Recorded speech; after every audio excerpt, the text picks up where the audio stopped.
รมญาณเครื่องรู้เป็นไปเพื่อความสงบเป็นไปเพื่อความรู้ยิ่ง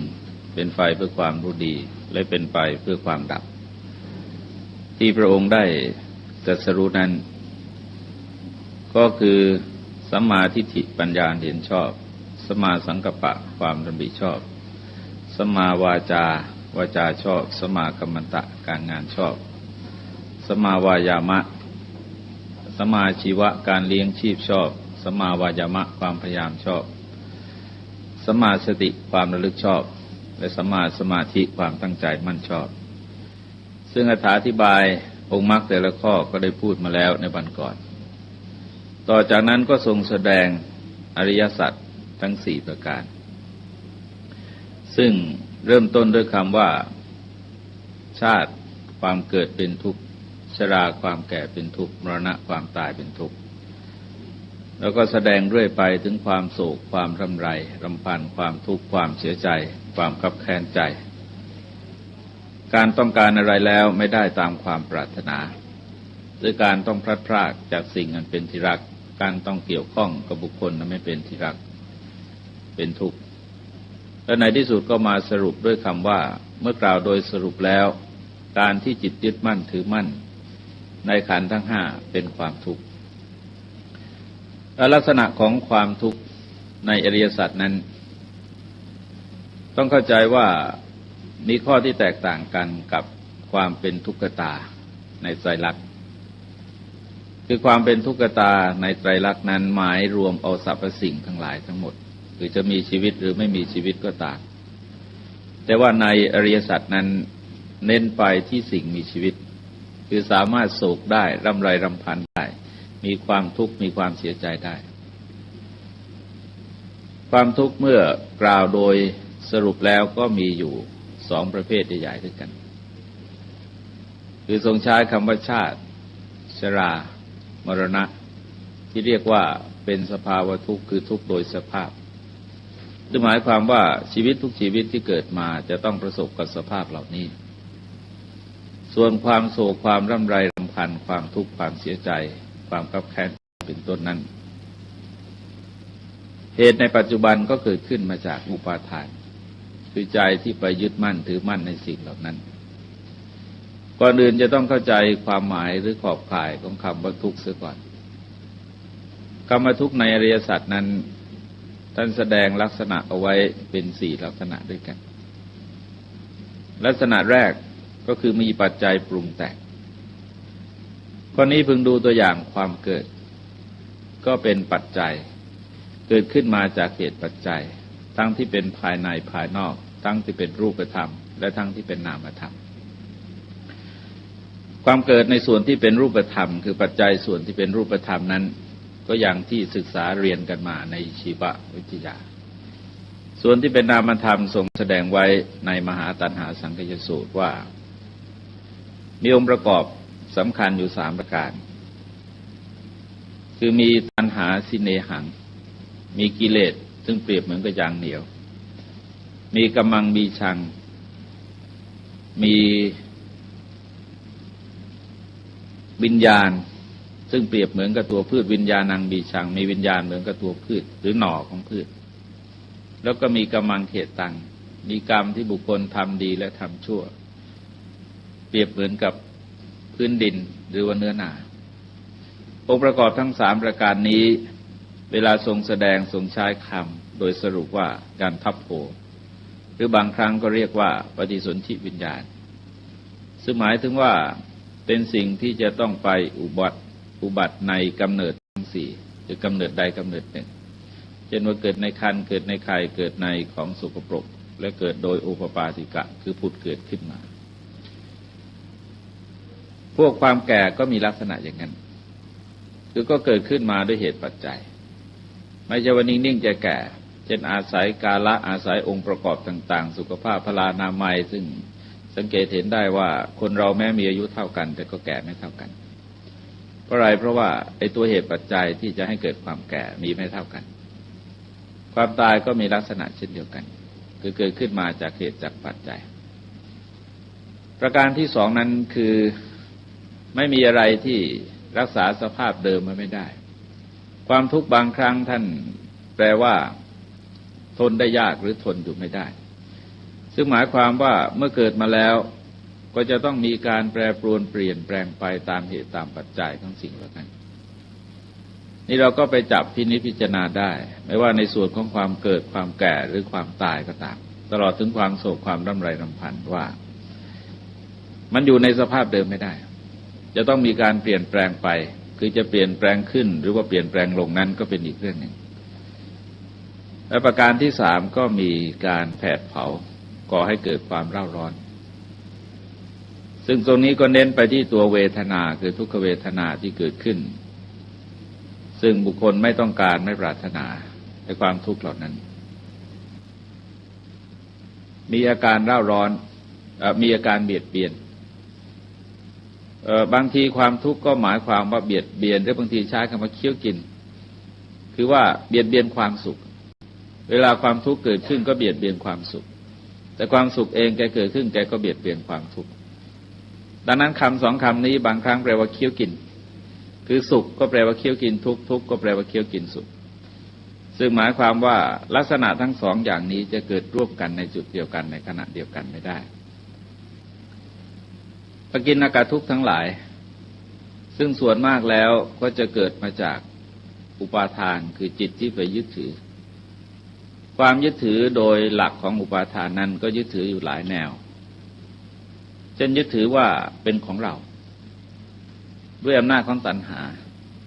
จะเห็นได้ว่าวัตถุเป็นที่ตั้งแห่งความโศกความร่ำไรรำพันความทุกข์ความเสียใจส่วนมากจะเกิดขึ้นมาจากความยึดถือว่าเป็นของเราเช่นว่าบุคคลนั้นเป็นที่รักพลัดพรากไปก็เกิดความโศกเมื่อโศกมากเข้าก็ร่ำไรรำพันหนักเข้าก็กลายเป็นความทุกข์ความโทมนัสความเสียใจและจนถึงกับความคับแค้นใจหรือบางทีก็เกิดมาจากมานะคือยึดถือว่าเราเป็นนั่นเป็นนี่คนนั้นเราไม่ต้องการจะเกี่ยวข้องจะเกิดต้องเกี่ยวข้องเกิดนั่งร่วมเกิดทำงานร่วมเกิดไปไหนมาไหนร่วมกับคนที่เราไม่พอใจมันก็เกิดความทุกข์ขึ้นมานี่มันก็อยู่ที่ใจซึ่งไปกำหนดเอาเท่านั้นเองแต่ถ้าหากว่าอารมณ์อันเป็นที่ตั้งแห่งความโศกนั้นคนไม่ได้ไปกำหนดยึดถืออะไรมันก็ไม่ได้ก่อให้เกิดความทุกข์อะไรอย่างสมัยที่อยู่ต่างจังหวัดได้พบเหตุการณ์หนึ่งมีสองสามีภรรยาลูกเขาหายไปแล้วก็มีข่าวว่าลูกว่ามีเด็กตกน้ำมีคนไปพบเด็กตกบ่อเขาผ้าขาวคลุมไว้สองสามีภรรยาพอรู้ข่าวก็ปักใจไปเลยว่าเป็นลูกของตัวเองวิ่งไปถึงก็ไม่ดูตามาตาเรือโถมลงกอดร้องห่มร้องไห้ทั้งสองคนผัวเมียจนผ้าที่ปิดศพมันเปิดออกเพื่อนบ้านที่อยู่ด้วยก็กระซิบบอกว่านี่ไม่ใช่ลูกของคุณนะเนี่ยเด็กอื่นพอสองคนลืมตามองดูเห็นว่าไม่ใช่ลูกตัวเองเปลี่ยนจากร้องไห้ซึ่งจวนจะขาดใจเนี่ยกลายเป็นหัวเราะได้ในทันทีทันใดนี่เราจะเห็นได้ว่ามันก็อยู่ที่จิตไปยึดเท่านั้นเองบางครั้งก็ยึดถือด้วยอำนาจของทิฏฐิคือความคิดความเห็นที่ปักใจฝังใจลงไปเป็นการกำหนดหมายลงไปในลักษณะใดลักษณะหนึ่งเช่นว่าอย่างนี้เท่านั้นถูกต้องอย่างอื่นไม่ถูกต้องอย่างนี้เท่านั้นดีอย่างนั้นไม่ดีพอไปขัดแย้งกับความเห็นของตนมันก็เกิดความทุกข์ความเสียใจขึ้นมาบางทีก็ยึดถือตามแนวในการประพฤติปฏิบัติที่ท่านเรียกว่าศีลพัตตปรามาสหรือศีลพัตตุปาทานคือยึดถือด้วยข้อประพฤติปฏิบัติคือบางครั้งไอ้ความขัดแย้งต่างๆที่เกิดขึ้นแล้วก่อให้เกิดเป็นการทะเลาะเกิดความทุกข์ความเสียใจบางครั้งก็มีความแตกแยกกันจะเห็นได้ว่ามันเป็นเรื่องของการจับในมุมใดมุมหนึ่งแล้วก็ยึดถือเพียงมุมเดียวยอมรับในมุมเดียวว่าอย่างนี้เท่านั้นถูกต้องอย่างอื่นไม่ถูกต้องที่บาลีทรงใช้คำว่าสัจจังอภินิเวสะปัญหาเหล่านี้ที่นำไปสู่ความแตกแยกความทุกข์นานาประการที่เกิดขึ้นในสังคมซึ่งข้อนี้ได้ทรงยกตัวอย่างเรื่องตาบอด7 คนคร่ำช้างที่ท่านทั้งหลายก็เพิ่งได้ยินได้ฟังมาแล้วเป็นพระพุทธดำรัสที่ตรัสปรารภเรื่องนี้เป็นเรื่องการทะเลาะการวิวาทการทุ่มเถียงของบุคคลในสมัยนั้นทั้งที่ว่าพูดเรื่องเดียวกันแต่ว่าก็ไปเถียงกันไปจับกันคนละมุมแล้วก็ไปยึดไปถือแล้วในที่สุดก็ปฏิเสธฝ่ายอื่นซึ่งลักษณะเหล่านี้ เกิดขึ้นได้แม้ในหมู่นักปฏิบัติธรรมะเป็นนักปฏิบัติกรรมฐานเราเองคือบางคนบอกว่าจะต้องสัมมาอรหังบางคนจะต้องบอกว่าพุทโธบางคนต้องบอกว่าต้องยุบหนอพองหนอเป็นต้นแล้วในที่สุดก็มานั่งเถียงกันถึงว่าที่จริงก็เป็นการพูดเรื่องเดียวกันกรรมฐานก็เป็นเพียงอุบายวิธีที่จะทำให้ใจสงบเท่านั้นใครใช้อุบายวิธียังไงสามารถทำใจสงบก็ใช้ไปก็สำคัญว่าให้เป็นสัมมาสติคือความระลึกชอบก็เป็นอันใช้ได้ตัวการสำคัญก็คือการปล่อยการวางที่จะบรรเทาความทุกข์เหล่านี้ลงไปได้ส่วนสมุทัยคือเหตุเกิดแห่งความทุกข์นั้นจะเห็นได้ว่าความทุกข์ทั้งหมดเนี่ยตัวการจริงๆมันก็อยู่ที่เหตุความทุกข์เป็นเพียงผลเท่านั้นเองถ้าหากว่าเหตุคือสมุทัยไม่มีตัวความทุกข์ก็จะไม่มีสมุทัยนั้นทรงแสดงลักษณะว่าอยังดุขะสมุดโยอริยสัจจังคือนี้เป็นเหตุเกิดแห่งความทุกข์แล้วก็ทรงขายความว่าได้แก่อาการของจิตที่มีสภาพเปลี่ยนแปลงไปสามอย่างเฉพาะในที่นี้ทรงใช้สามอย่างใช้คำว่าโปโนภวิกาคือที่ก่อให้เกิดความมีความเป็นที่สืบเนื่องกันไปเรื่อยๆเช่นว่าเราอยากได้อะไรแล้วก็ใช้ความเพียรพยายามจนในที่สุดได้มาพอได้มาแล้วก็ไม่หยุดก็ไขว่คว้าต่อไปอาการไขว่คว้าของจิตทรงอุปมาเหมือนกับวานอนที่วิ่งไปบนต้นไม้คว้าจับกิ่งนี้แล้วก็วางกิ่งนั้นคว้าจับกิ่งนั้นแล้วก็วางกิ่งโน้นก็คว้าจับไปเรื่อยๆลักษณะของจิตที่สายไปในอารมณ์ก็เป็นโปโนภวิกาโปโนภวิกาจึงมีอยู่สองชั้นนะฮะชั้นของอารมณ์ก็หมายความว่าไขว่คว้าไปไม่มีที่สิ้นสุดอีกชั้นหนึ่งก็ก่อให้เกิดเป็นภพเป็นชาติคือก่อให้เกิดความเกิด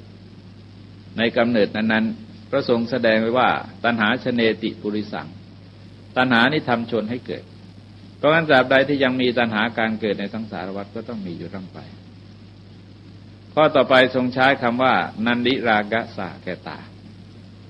คือจิตจะสารคตด้วยความกำหนัดด้วยอำนาจความเพลิดเพลินในอารมณ์นั้นๆจึงจะเห็นได้ว่าในความกำหนัดในอารมณ์ต่างๆคือความใคร่ในอารมณ์ต่างๆนี้มันเริ่มก่อให้เกิดความครึ้มอกครึ้มใจความเพลินมาตั้งแต่กำหนดหมายว่าเรื่องนั้นดีในชั้นของการแสวงหาก็เพลินมีความหวังรออยู่เบื้องหน้าพอได้มาแล้วก็มีการเพลิดเพลินมากยิ่งขึ้นบางครั้งจนถึงก็มีการเฉลิมฉลองกันแล้วมีการยึดการติดซึ่งในจะเห็นได้ว่าเวลาทรงแสดงแนวปฏิจจสมุปบาททรงใช้ว่าเพราะตัณหาเป็นปัจจัยจึงเกิดอุปาทานลักษณะของจิตในช่วงนี้บางคราวทรงแสดงเป็นรูปของอุปมาความเปลี่ยนแปลงในด้านกายกับด้านจิตใจโดยใช้ตัวงูนะฮะว่างูเวลาแกนอนอยู่เนี่ยแกก็ถ้าไอ้สภาพปกติคือร่างกายยังไม่เกิดหิวโหยขึ้นมาแกก็นอนโดยปกติธรรมดาแต่ถ้าหากว่าเวลาแกเกิดความหิวขึ้นมาเสียดแทงก็จะเกิดความเปลี่ยนแปลงในทางกายเช่นว่าเกิดขยับตัวเพื่อจะไปแสวงหาอาหารในที่ต่างๆนี่ก็แสดงว่าเป็นแรงของตัณหาคือเริ่มกระตุ้นพอนานข้าวก็ไอความหิวมันมากข้าวงูมันก็เริ่มสายศีรษะไปแสวงหาอาหารในที่ต่างๆพอเห็นอาหารมันก็จะเพ่งเล็งจ้องไปที่อาหารลักษณะเหล่านี้บางทีใช้คำว่าอภิชาวิสมโลภคือความเพ่งเล็งโลภอยากได้ในสิ่งเหล่านั้นพอเสร็จแล้วก็จะตะครุบเอาอาหารนั้นกัดไว้ในปากของตัวเองก็กลายเป็นอุปาทานคือยึดติดนี่ก็เป็นความเปลี่ยนแปลงทางจิตในอารมณ์เดียวกันแต่ว่ามันก็เปลี่ยนของมันเรื่อย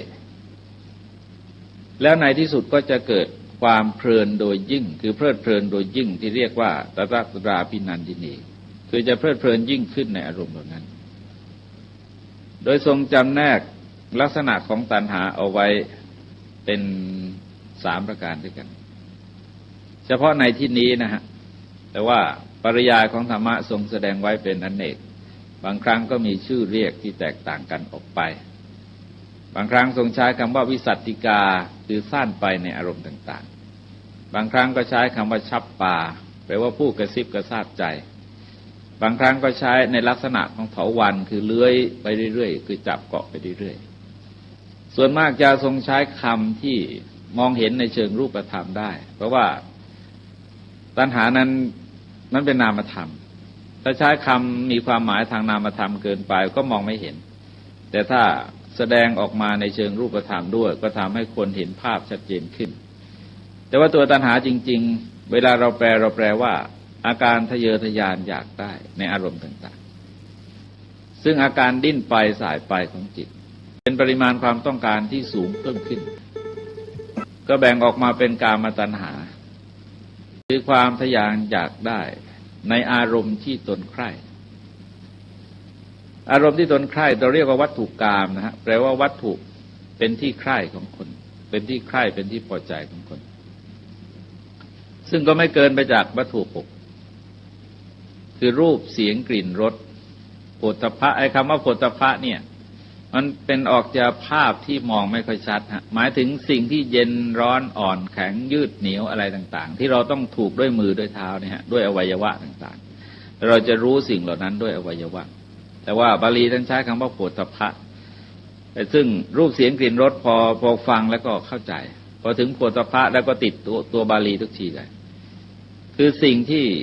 มันมีลักษณะอาจจะเย็นก็ได้ร้อนก็ได้แข็งก็ได้อ่อนก็ได้ยืดก็ได้เหนียวก็ได้นุ่มก็ได้ก็แล้วแต่คือสิ่งที่เราจับต้องเราเรียกว่าโผฏฐัพพะกับธรรมารมณ์คำว่าธรรมารมณ์ก็ไม่มีอะไรมากนะฮะว่ากันตามความเป็นจริงก็คืออารมณ์5นั่นเองคือรูปเสียงกลิ่นรสโผฏฐัพพะที่เราได้เคยเห็นมาเป็นต้นในอดีตแล้วเก็บไว้ภายในใจว่างๆไม่มีอะไรก็นำเรื่องเหล่านั้นมาคิดมาปรุงก็ตามเรื่องที่เรากำหนดเอาไว้นะเช่นว่าเห็นรูปสวยงามเมื่อวานซืนเนี่ยพอเสร็จแล้วก็นำรูปสวยงามมาคิดในวันนี้ลักษณะความคิดเนี่ยคือธรรมารมณ์สิ่งที่เรานำมาคิดนั้นเรียกว่าธรรมารมณ์หรือว่าได้ฟังเสียงที่ไพเราะมาเมื่อหลายปีที่แล้วแล้วก็นำมาคิดถึงเสียงอันไพเราะนั้นไอ้เสียงที่เรานำมาคิดเนี่ยคือตัวธรรมารมณ์หมายถึงว่าอารมณ์ที่เก็บไว้ภายในใจแล้วก็เหนียวนึกขึ้นมาคิดกามตัณหาก็จะสายไปในอารมณ์เหล่านั้นเพราะงั้นจะเห็นได้ว่าไอ้พวกตัณหาเนี่ยไอ้พวกกามเนี่ยมันก็มีอยู่2ฝ่ายหนึ่งคือเป็นรูปวัตถุ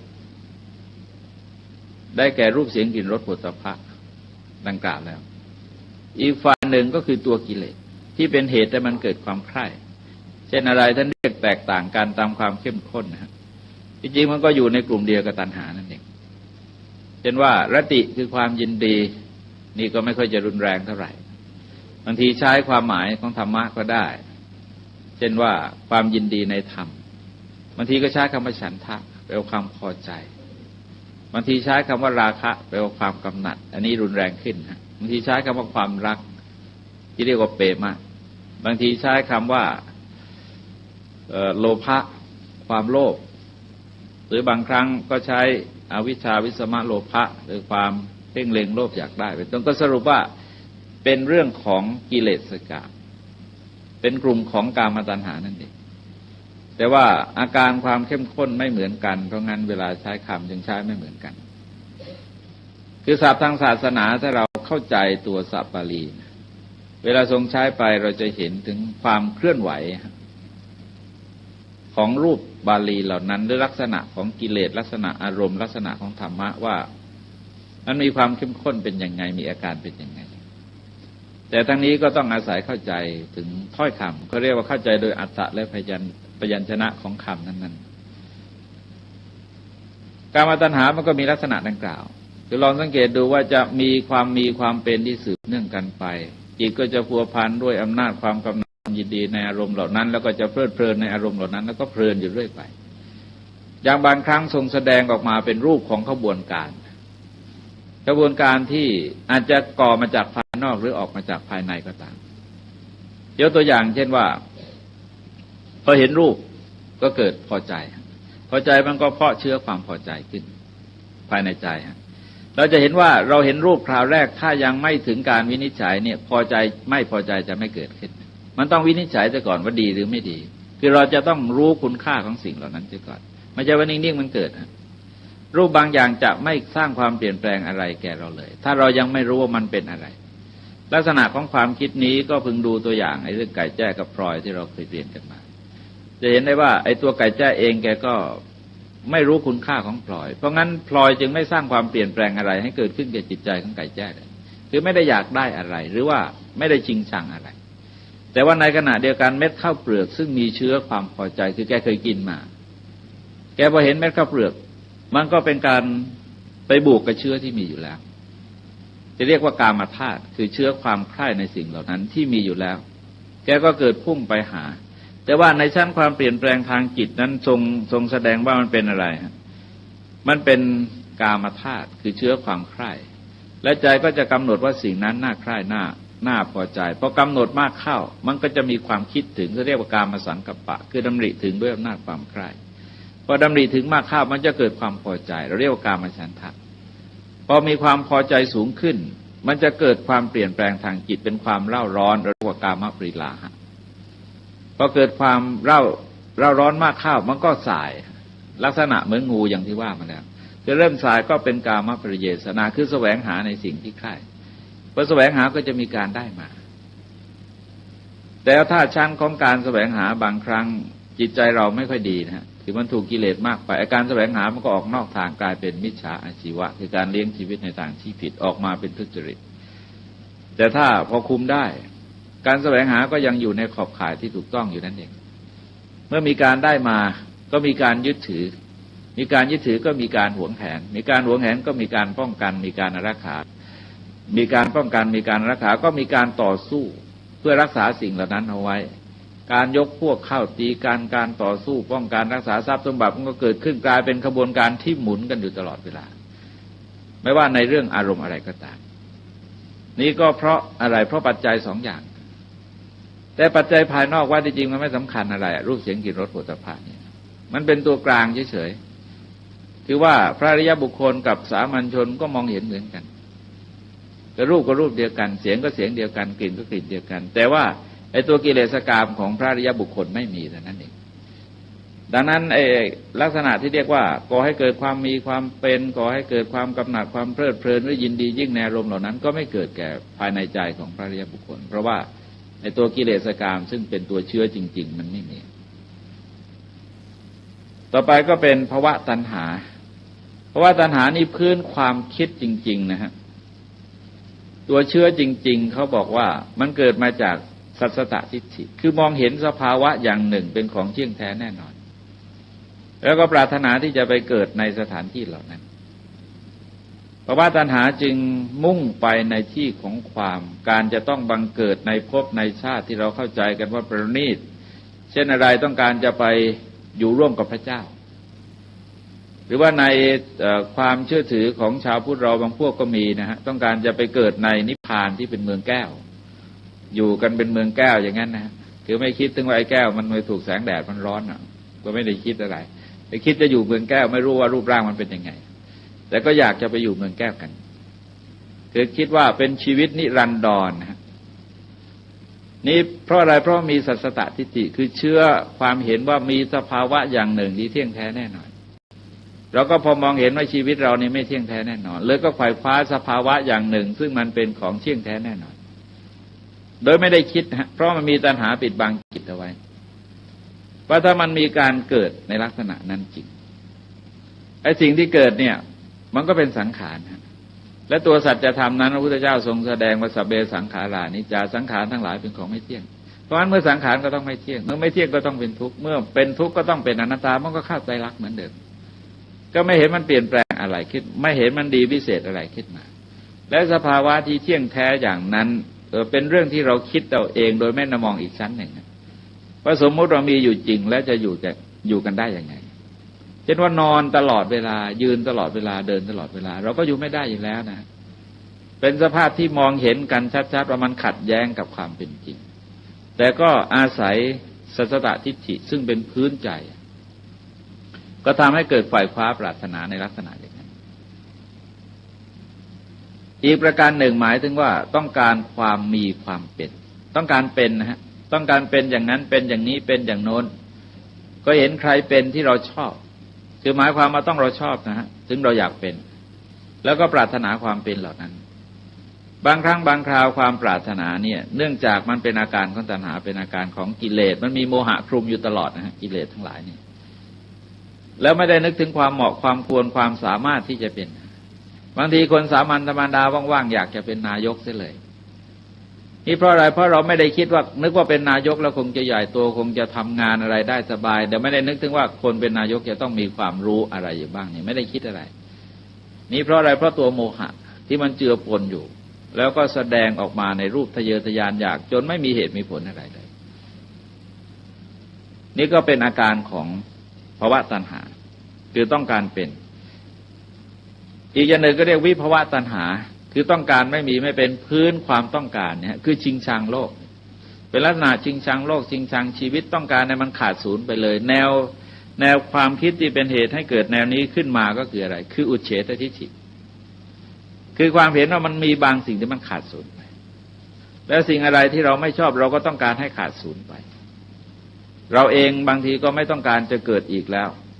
มันก็เห็นว่าเป็นความทุกข์เหลือเกินคือไม่อยากเกิดนี่เป็นอาการของวิภวะตัณหาในลักษณะหนึ่งก็คือชิงชังฐานะที่เราเป็นอยู่ในปัจจุบันต้องการเปลี่ยนแปลงนะฮะต้องการเปลี่ยนแปลงให้ท่านทั้งหลายเห็นว่าตัวตัณหาที่มันเกิดเนี่ยแกพร้อมที่จะเกิดในอารมณ์เดียวกันอารมณ์เดียวกันนะฮะแต่ว่ามันจะเปลี่ยนไปตามสภาพในชั้นแรกสมมติว่าเราอยากได้รถสักคันหนึ่งเนี่ยฮะมันก็เป็นกามตัณหาเพราะรถมันก็เป็นรูปแล้วก็อยากเป็นเจ้าของรถมันก็เป็นภวะตัณหาพอใช้ไปนานๆเกิดเบื่อรถคันนี้มันก็กลายเป็นวิภวะตัณหาคือต้องการจะให้รถนั้นต้องการขายไปหรือต้องการจะเปลี่ยนรถใหม่มันก็กลายมาเป็นกามตัณหาอีกมันก็หมุนกันอยู่อย่างนี้ฮะในลักษณะอารมณ์เดียวกันเนี่ยฮะตัณหาพร้อมที่จะเกิดขึ้นในอารมณ์เดียวกันแล้วมันก็เปลี่ยนไปตามสภาพของอารมณ์ที่ใจไปกำหนดด้วยอำนาจของอะไรในขณะนั้นลักษณะของตัณหาบางครั้งจึงทรงอุปมาเหมือนกับเถาวัลย์นะฮะเถาวัลย์ที่ว่าเลื้อยไปในอารมณ์ต่างๆมันเลื้อยก็มันไปเรื่อยไปแล้วเกาะเกี่ยวรัดสิ่งนั้นเอาไว้แล้วก็มันเลื้อยต่อแล้วก็รัดไว้แล้วก็เลื้อยต่อแล้วก็รัดไว้เพราะงั้นบางครั้งทรงแสดงยกตัวอย่างนิทานบุคคลขึ้นมาในอดีตว่าเพียรพยายามตอบสนองความต้องการของตนด้วยอำนาจของตัณหาเป็นพระเจ้าแผ่นดินในบ้านในเมืองนี้แล้วก็อยากจะเป็นในเมืองอื่นเป็นเมืองอื่นก็รู้สึกว่ายังเล็กไปต้องการจะเป็นบนสวรรค์เล่าเรื่องพระเจ้ามันทาตุราชว่าต้องการจะได้แผ่นดินในสวรรค์ชั้นดาวดึงส์ท้าวสักกะเทวราชก็มารับให้ไปอยู่ที่ดาวดึงส์เลยอยากเป็นก็เป็นไปอยู่ดาวดึงส์เกิดเบื่ออยากจะกลับมาเมืองมนุษย์พอกลับมาถึงปรากฏว่าคนที่ท่านรู้จักตายหมดแล้วเพราะว่าสวรรค์ชั้นดาวดึงส์เนี่ยวันหนึ่งก็คือหนึ่งมันโลกมนุษย์ผ่านไป100 ปี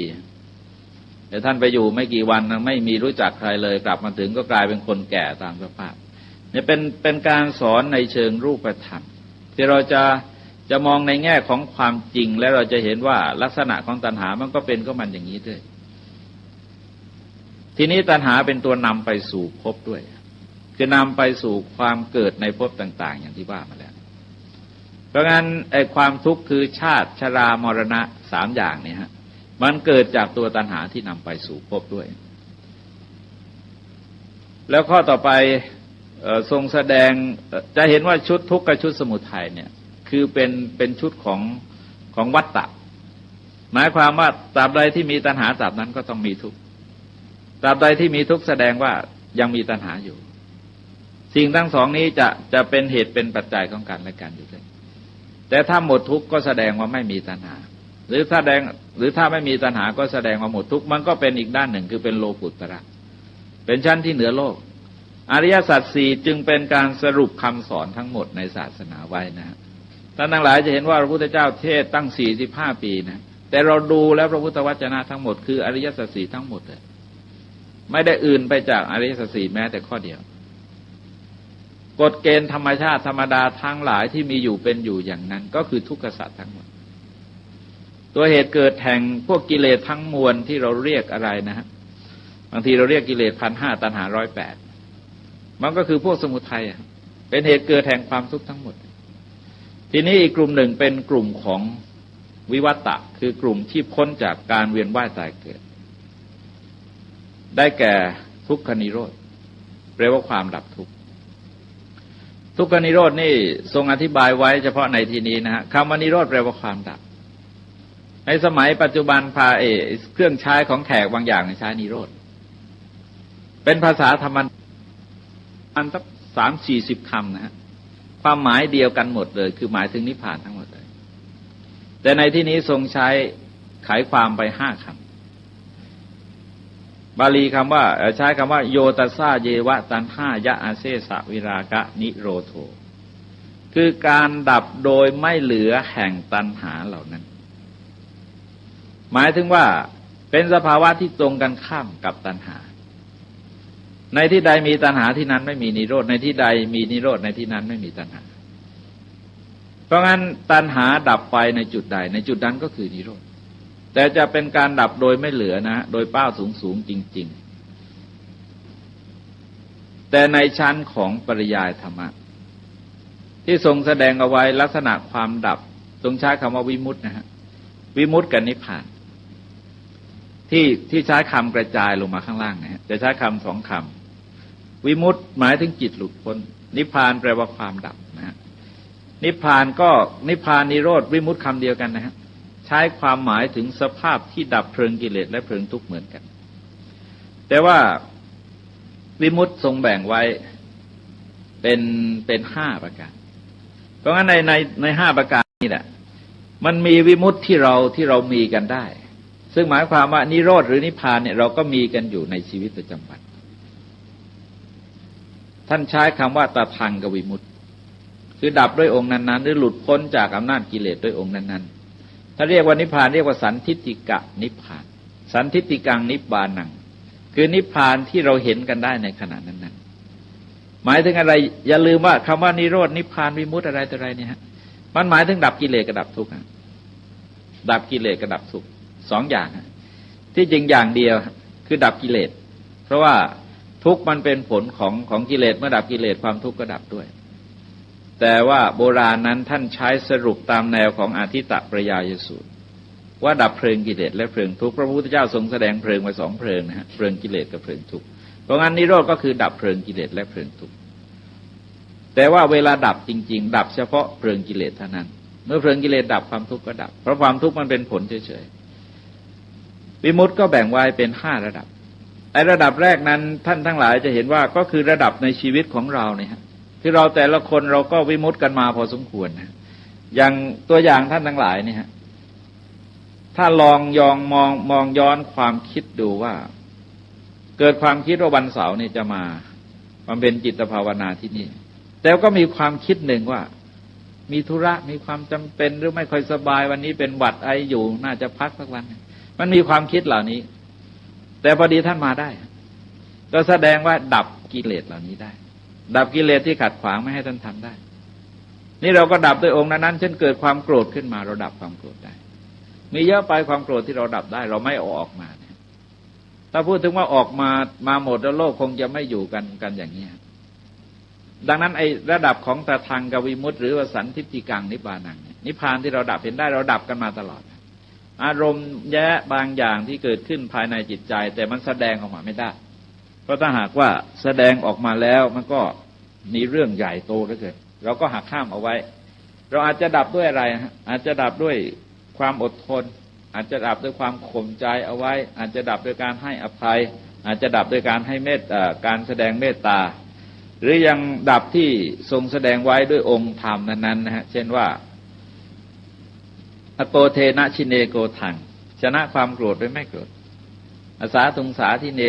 ชนะความชั่วด้วยความดีชนะความตนีด้วยการให้ชนะคนหล่อแหละด้วยคำสัตย์คำจริงอันนี้ก็เป็นนิพพานนะฮะเป็นนิพพานเป็นนิโรธเป็นวิมุตติระดับหนึ่งซึ่งก็หมายความว่าตัวนิพพานจริงๆหรือตัวนิโรธตัววิมุตติจริงๆนั้นเชื่อแล้วมันมีอยู่ภายในใจที่บาลีใช้คำว่าธาตุคือพุทธธาตุเราก็มีอยู่แล้วธาตุความรู้เนี่ยฮะ ธรรมธาตุเราก็มีอยู่แล้วอธรรมธาตุเราก็มีอยู่แล้วปัญหาในทางศาสนาอย่างที่เคยบอกในวันก่อนว่าพูดไปพูดมามันก็มีอยู่2เรื่องนะคือเรื่องปหานะกับภาวนาปหานะนั้นหมายความว่าละตัวเชื้อของอธรรมธาตุที่มันมีเชื้ออยู่แล้วภาวนาก็คือเสริมสร้างเชื้อของธรรมธาตุที่มันมีอยู่แล้วเหมือนกันแต่ว่าเพิ่มให้สูงขึ้นเท่านั้นเองเพราะงั้นวิมุตติในชั้นนี้จึงเป็นวิมุตติที่อาศัย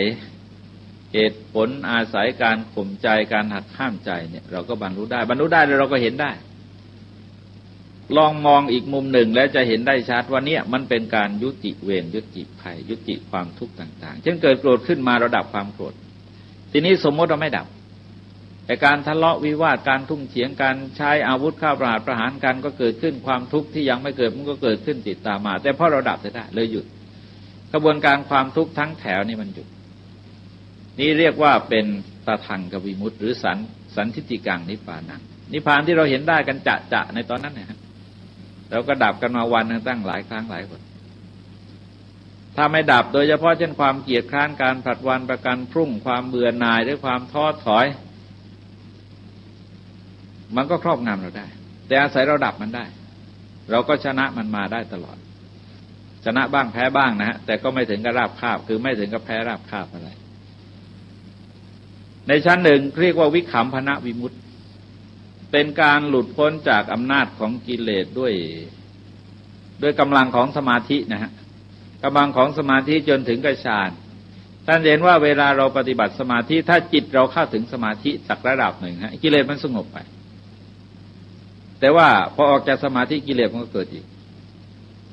พอถึงชั้นของฌานนะฮะตราบใดที่ยังมีฌานอยู่กิเลสมันจะถูกกดทับไว้ที่ท่านเรียกว่าวิคัมภนะคือกดไว้มันทรงอุปมาว่าเหมือนกับเอาศิลามาวางทับหญ้าไว้นะครับก็แสดงว่าข้างล่างมันก็มีหญ้าแต่ว่าตราบใดที่ศิลายังวางอยู่หญ้ามันก็ไม่โผล่ขึ้นวิมุตติในชั้นนี้จึงถาวรแล้วก็ยืนนานบางทีมันก็อยู่ได้ถึง40-50 ปีตราบใดที่ท่านเจริญสมาธิอยู่เรื่อยเราไม่เห็นกิเลสท่านหรอกคือท่านไม่แสดงออกมาเพราะอะไรเพราะว่าถูกกำลังของฌานกดทับเอาไว้ก็มันเหมือนกับระดับของวิมุตติชั้นแรกที่ว่าเนี่ยคือตราบใดที่เรายังมีเมตตาอยู่ยกตัวอย่างว่าเมตตาเนี่ยเราจะไม่โกรธซึ่งในชั้นนี้คนบางคนเนี่ยเราไม่เคยโกรธเขาเลยไม่ว่าเขาจะเกลี้ยกล่อมก็จะรุนแรงก็จะทำอะไรอาฆาตมามากก็ตามแต่เราไม่โกรธซึ่งก็หมายความว่าถ้าเรายังมีเมตตาต่อคนนั้นอยู่นะจะไม่เกิดโกรธขึ้นมาก็แสดงว่าชั้นนี้มันก็นานพอสมควรเหมือนกันถ้าองค์ธรรมเข้มแข็งพอชั้นต่อไปเรียกว่าอันนี้คือตัวนิโรธจริงๆตัวนิโรธจริงๆมันเริ่มมาจากคำบาลีที่ใช้คำว่าสมุจเฉทวิมุตติคือหลุดพ้นด้วยการตัดขาดคำว่าตัดขาดหมายความว่าตัดกิเลสได้ขาดไอ้ขาดนั้นขาดมากหรือขาดน้อยมันก็ขึ้นอยู่กับปริมาณของธรรมะที่เกิดคือปริมาณขององค์ธรรมที่เราปฏิบัติได้นะฮะโดยเฉพาะอย่างยิ่งก็คือองค์อริยมรรคเนี่ยว่าเราจะมีมากขนาดไหนเช่นถ้าหากว่าชั้นศีลสมบูรณ์คือชั้นสัมมาวาจชอบการงานชอบเลี้ยงชีพชอบของเราสมบูรณ์สมาธิพอสันฐานประมาณปัญญาพอสันฐานประมาณมันก็ตัดกิเลสได้3อย่างเด็ดขาดนะตัดได้3อย่างเด็ดขาดก็คือตัดสักกายทิฏฐิความเห็นเป็นเหตุถือตัวถือตนนะสักกายทิฏฐิมีความหมายกว้างมากนะแต่ว่าเมื่อถึงชั้นนั้นเนื่องจากปัญญาที่เกิดขึ้นเนี่ยก็จะเข้าใจเหตุผลได้ดีแล้วก็จะตัดออกไปได้ขาดก็วิจิกิจฉาความลังเลสงสัยโดยเฉพาะก็สงสัยใน8 เรื่องด้วยกันนะฮะ8 เรื่องที่เกี่ยวกับศาสนาแต่ว่าที่จริงมันก็ครอบคลุมโลกทั้งมวลเอาไว้นะฮะคือสงสัยในพระพุทธเจ้าในพระธรรมในพระสงฆ์ในไตรสิกขาในชีวิตอดีตในชีวิตอนาคตในทั้งอดีตทั้งอนาคตกับกฎปฏิจจสมุปบาทไอ้ตัวปฏิจจสมุปบาทมันคลุมหมดเลยเราแสดงว่าขจัดความสงสัยในโลกออกไปได้แล้วก็ศีลพัตตปรามาสก็ตัดได้ขาดคือความเชื่อถือด้วยศีลด้วยวัดด้วยข้อปฏิบัติต่างๆที่ทำมาจนเคยชินแล้วก็ไอ้แนวความคิดที่ว่าอย่างนี้จริงอย่างนี้ไม่จริงแล้วไปปฏิเสธอย่างอื่นเนี่ยจะไม่เกิดขึ้นสำหรับคนระดับพระอริยบุคคลคือชั้นพระโสดาบันพ ราะฉะนั้นในชั้นนี้จึงถือว่าเป็นวิมุตติที่แท้จริงนะแต่ว่าตัวสมบูรณ์จริงๆของขั้นที่ทรงแสดงนั้นก็ต้องหมายถึงว่าเป็นพระอรหันต์นะแล้วก็ต่อไปก็ใช้คำที่ไขเฉยๆนะฮะไขเฉยๆว่าเป็นนิสสรณวิมุตติคือออกไปหลุดพ้นด้วยการออกไปจากอำนาจของกิเลสแล้วก็ปฏิปัสสธิวิมุตติคือหมายความว่าต่อไปเนี่ยมันจะเห็นรูปฟังเสียงดมกลิ่นลิ้มรสถูกต้องโผฏฐัพพะนะครับสงบณอุจจาวจังดัสยันติปันดิตาคือไม่แสดงอาการขึ้นลงเพราะจะไม่มีการกำหนดหมายรูปมันก็สักแต่ว่ารูปเสียงก็สักแต่ว่าเสียงกลิ่นก็สักแต่ว่ากลิ่นรสก็สักแต่ว่ารสเท่านั้นเองไม่ได้มีการปรุงต่อไปจากนั้นกิเลสเป็นเหตุปรุงมันหมดไปแล้วนี่ก็คือวิมุตติที่เรียกว่าเป็นวิมุตติที่แท้จริงนะฮะก็มีอยู่3ชั้นแต่ว่า3ชั้นให้สังเกตว่าตัวมรรคนั้นคือสมุจเฉทวิมุตติมันตัดนะแล้วต่อไปก็เป็นอาการเป็นผลเท่านั้นเองเรียกว่านิสสรณวิมุตติคือออกไปปฏิปัสสธิวิมุตติคือสงบก็เท่านั้นเองนะเป็นการแสดงถึงว่าหลังจากได้ตัดกิเลสขาดไปแล้วจิตก็จะออกไปจากกิเลสโดยสิ้นเชิงแล้วจะสงบต่ออารมณ์ต่างๆคือไม่ว่าอารมณ์ที่เกิดขึ้นจะเป็นยังไงก็ตามจิตใจของท่านก็จะไม่หวั่นไหวไปตามอารมณ์แบบนั้นข้อต่อไปก็ทรงใช้คำว่าจาโกจาคะเนี่ยฮะจาคะที่เราใช้ในที่ต่างๆเนี่ยเป็นไวยพจน์ของนิพพานด้วยไวยพจน์คือหมายความว่าเป็นคำที่ใช้แทนนี้จาโกก็คือการสละในที่นี้หมายถึงสละกิเลสได้โปรดเข้าใจความหมายของจาคะนะฮะจาคะระดับหนึ่งนั้นคือสละวัตถุสิ่งของต่างๆเป็นการสงเคราะห์อนุเคราะห์เราเรียกจาคะนั้นเป็นระดับของคฤหัสถธรรมหรือระดับทศพิธราชธรรมเรียกว่าปริจาคังจาคะหนึ่งเป็นการสละอารมณ์ซึ่งหมายความมาเช่นว่าท่านตั้งใจว่าจะทำความดีอย่างใดอย่างหนึ่งนะครับแล้วมันจะมีความรู้สึกมาขัดแย้งห้ามปรามสร้างเงื่อนไขว่าอย่าทำเลยอย่างนั้นอย่างนี้มีความจำเป็นอย่างนั้นอย่างนี้แล้วในที่สุดถ้าเราไม่รู้เท่าทันต่ออารมณ์เรายอมเราก็แพ้ท่านก็ให้ใช้ปัญญาเข้าวิเคราะห์อารมณ์แล้วก็ตัดสละอารมณ์นั้นออกไปอย่างในอธิฐานธรรมก็แปลว่าสละสิ่งที่เป็นข้าศึกต่อความจริงใจซึ่งหมายความว่าเราตั้งใจจะทำอะไรสักอย่างหนึ่งแล้วก็มีความคิดแทรกซ้อนขึ้นมาห้ามปรามอย่าไปทำเลยอย่างนั้นอย่างนี้มีความจำเป็นต้องการจะรักษาศีลอย่ารักษาเลยลำบากเรามีหน้าที่การงานอย่างนั้นอย่างเงี้ยมันจะมากระซิบใจแต่เราสละได้นี่ก็ใช้จาคะเหมือนกันจาคะความหมายหนึ่งก็เป็นการสละกิเลสโดยสิ้นเชิงนะฮะซึ่งหมายถึงว่าเป็นไวยพจน์คือคำที่ใช้แทนนิพพานข้อต่อไปคือปฏินิสสโกแปลว่าถ่ายถอนหรือคายคืนซึ่งมันมีลักษณะมันเหมือนอะไรมันเหมือนกับเราไปอมอะไรไว้นะฮะอมอะไรไว้แล้วก็เห็นว่ามันเป็นพิษ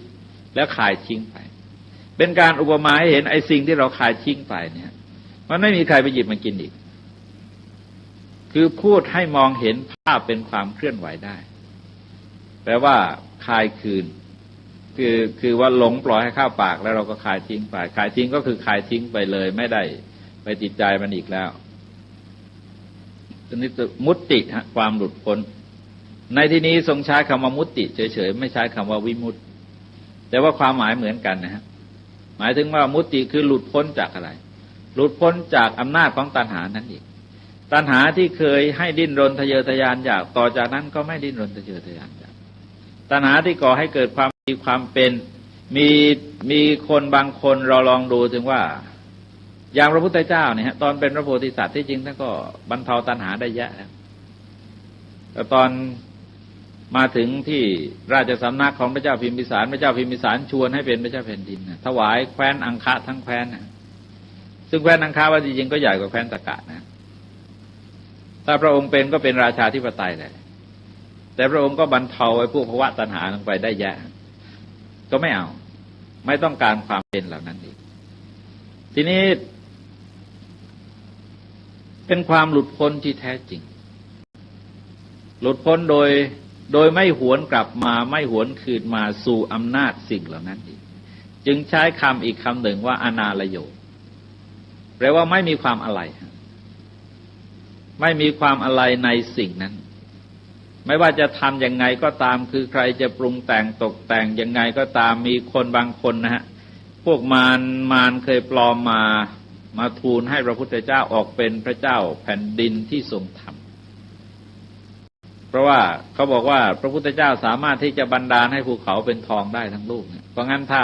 ออกมาเป็นพระเจ้าแผ่นดินได้แล้วก็จะช่วยโลกได้แก้ปัญหาเศรษฐกิจได้พระพุทธเจ้าก็ไม่ได้หวนกลับมาสู่อำนาจนั้นเป็นลักษณะที่ท่านอุปมาเหมือนก้อนเขละคือก้อนน้ำลายที่เราถมทิ้งไปแล้วก็ไม่มีใครที่จะไปเอามาใส่ปากอีกกิเลสที่ละแล้วก็มีลักษณะอย่างนั้นที่จะไม่หวนกลับมาอีกนี่ก็เป็นตัวนิโรธนะครับไฟก็ทรงแสดงเหตุก็คืออะไรอีกก็ย้อนกลับมาที่อริยมรรคอีกทีนะอริยมรรคทรงแสดง3 ครั้งนะทรงแสดงเฉพาะในธรรมจักรในแสดง3 ครั้งแล้วก็ใช้คำเหมือนกันแสดงในตอนที่เป็นทางสายกลางตอนที่เป็นเหตุสร้างสิ่งที่เรียกว่าจักขุญาณปัญญาวิชาแสงสว่างให้บังเกิดขึ้นจักขุกรณีคือทำจักษุให้บังเกิดขึ้นญาณกรณีทำญาณให้บังเกิดขึ้นอุปสมายะเป็นไปเพื่อความสงบสัมโบธายะเป็นไปเพื่อความสัสรู้นิพพานายะเป็นไปเพื่อนิพพานตอนหนึ่งแล้วก็ต่อมาก็แสดงว่าไอ้ตัวนิโรธเนี่ยมันจะเกิดขึ้นได้ก็เพราะปฏิบัติตามอริยมรรคมีองค์8 ประการอริยมรรคมีองค์8 ประการก็คืออะไรฮะก็คือศีลสมาธิปัญญาคือศีลสมาธิปัญญาสัมมาวาจาสัมมากัมมันตะสัมมาชีวะก็คือศีลความเพียรชอบตั้งสติชอบตั้งใจมั่นชอบก็คือสมาธิความดำริชอบความเห็นชอบก็คือปัญญาแล้วก็จบแล้วไม่มีอะไรเหลืออยู่แล้วธรรมะทั้งหมดอย่างที่เคยบอกมาเนี่ยว่าจะอยู่ในอริยมรรคมีองค์8ทั้งหมดเลยไม่ว่าอะไรก็ตามยกตัวอย่างเช่นเราพูดถึงอินทรีย์5 ประการนะฮะที่พระพุทธเจ้าเวลาแสดงธรรมจะต้องฟอกอินทรีย์คนเสียก่อนปรับอินทรีย์คนเสียก่อนมีศรัทธาวิริยะสติสมาธิปัญญาศรัทธาคืออะไรศรัทธาก็คือตัวความผ่องใสที่บังเกิดขึ้นภายในจิตก็เป็นอาการของสัมมาสังกัปปะวิริยะก็คือสัมมาปัญญามะสติก็คือสัมมาสติสมาธิก็คือสัมมาสมาธิปัญญาคือสัมมาทิฏฐิธรรมะทั้งหมดนะฮะลองไปจับดูไม่ว่าข้อใดก็ตามเช่นสติสัมปชัญญะสติก็คือสัมมาสติสัมปชัญญะก็คือสัมมาทิฏฐิอิริโอตปะก็คือสัมมาสังกัปปะมันไม่มีอะไรฮะเพราะงั้นเวลาปฏิบัติองค์อริยมรรคแล้วจึงชื่อว่าเป็นการปฏิบัติธรรมะสมบูรณ์นะปฏิบัติธรรมะได้สมบูรณ์ทั้งหมดเลยถ้าองค์อริยมรรคสมบูรณ์แล้วผลที่เกิดขึ้นจากความสมบูรณ์ของอริยมรรคเนี่ยมันจะทำให้เกิดเป็นนิโรธอริยสัจที่ทรงแสดงเมื่อกล่าวโดยสรุปแล้วท่านทั้งหลายจะเห็นว่าเรื่องที่เราต้องปฏิบัติจริงๆมันมีเฉพาะอริยมรรคเท่านั้นเองแต่ว่าในการเรียนรู้เราต้องรู้หมดทั้ง4 อย่างในเชิงปริยัตินะฮะในเชิงปริยัติเราต้องเรียนรู้หมดทั้ง4 อย่างในเชิงปฏิบัติแล้วปฏิบัติเฉพาะตัวอริยมรรคเท่านั้นเองข้อนี้ทรงอุปมาไว้มากนะฮะแต่อุปมาที่เราเห็นได้ง่ายคือว่าภาพมันไม่ต้องไปจินตนาการมากจริงๆก็คือทุกข์ก็มันเหมือนอาการของโรคสมุทัยก็เหมือนสมุฏฐานโรคนิโรธเหมือนความหายจากโรคมรรคก็เหมือนกรรมวิธีในการเยียวยารักษาโรคซึ่งเป็นภาพที่เราเห็นได้ชัดว่าหมอเวลาตรวจโรคนั้นก็ต้องตรวจให้รู้หมดดูที่อาการมันก่อนแล้วก็สืบหาไปที่ตัวสมุทัยตัวสมุฏฐานมันแล้วก็ต่อไปก็คือเป้าหมายได้แก่นิโรธหรือความหายจากโรคจากนั้นก็วิธีการหลักการในการเยียวยารักษาก็คือมรรคสูตรของอริยสัจจึงกลายเป็นสูตรที่ในปัจจุบันนี้เขามาใช้กันอยู่มากนะฮะตัวทุกข์ก็คืออะไรตัวปัญหาตัวสมุทัยก็คือมาจากไหนตัวนิโรธก็คือเพื่ออะไรตัวมรรคก็คือโดยวิธีการยังไงซึ่งจะเห็นว่าในการแก้ปัญหาถ้าเราเดินตามสูตรของอริยสัจแล้วเนี่ยจะไม่มีปัญหาอะไรเลยเราจะแก้ได้ทั้งหมดเลยปัญหานี้เช่นสมมติว่าที่บ้านเนี่ยฮะ เกิดทะเลาะกันอะไรทะเลาะกันมาจากไหนอย่าลืมว่าใครทะเลาะกันสาเหตุต้องอยู่ที่คนนั้นนะเวลาสืบสาวสาเหตุไม่ไปสืบที่อื่นให้สังเกตว่าวิธีการของศาสนาเหตุเกิดที่ไหนผลปรากฏที่ไหนต้องสืบไปจากตรงนั้นไม่ใช่ไปเอาไปจากนอกฟ้าป่าหิมพานต์เอาจากเทวดาดวงดาวอะไรต่ออะไรไม่เกี่ยวต้องดูตรงนั้นเองอย่างที่ทรงแสดงเอาไว้ว่าประโยชน์มันเป็นเรื่องของประโยชน์ดวงดาวในท้องฟ้าจะทำอะไรได้ดวงดาวก็คือดวงดาวก็อยู่ของเขาเป็นเรื่องจักรราศีของเขาไม่ได้เกี่ยวอะไรกับเราในการแก้ปัญหาสมมติว่าทะเลาะกันอย่างที่ว่าเราก็หาที่เราสมุฏฐานจริงๆเนี่ยมันอยู่ตรงไหนซึ่งการหานั้นจะต้องมีความเป็นธรรมพอสมควรนะเพราะว่าโดยพื้นใจคนเราก็มักจะเข้าข้างตัวเองบางทีไม่ยอมรับถ้าไม่ยอมรับมันก็แก้ปัญหาไม่ได้แต่ถ้ายอมรับถึงไอ้มูลกรณีที่นำไปสู่การทะเลาะได้มันก็แก้ได้โดยอาศัยหลักการวิธีการตามแนวอริยมรรคส่วนนิโรธเองก็คือเพื่ออะไรมันเป็นผลเฉยๆนะเป็นผลเฉยๆเป็นคล้ายๆกับเป้าหมายที่เราต้องการจะเดินทางจากจุดหนึ่งไปหาจุดหนึ่งตัวการสำคัญจริงๆก็คือเดินทางนะจะเดินทางยังไงจึงถึงจุดหมายเมื่อถึงมันก็คือถึงนั่นเองนิโรธเป็นผลที่เกิดขึ้นมาแต่ว่าการปฏิบัติในอริยมรรคนั้นเป็นตัวการหรือเป็นหลักการวิธีการที่จะนำไปสู่นิโรธพระพุทธเจ้าทรงแสดงที่เริ่มด้วยสัมมาทิฏฐิอย่างที่เคยกล่าวในวันก่อนนะสัมมาทิฏฐิในชั้นเริ่มต้นไม่ได้เต็มที่อะไรหรอกตัวชั้นธรรมดาสามัญที่สามารถรู้ในสี่เรื่องนะฮะรู้ว่าอะไรเป็นบุญเป็นบาปเป็นคุณเป็นโทษเป็นประโยชน์ไม่เป็นประโยชน์ควรเสพไม่ควรเสพคือสามารถแยกได้ต่อไปเราก็กำหนดทิศทางได้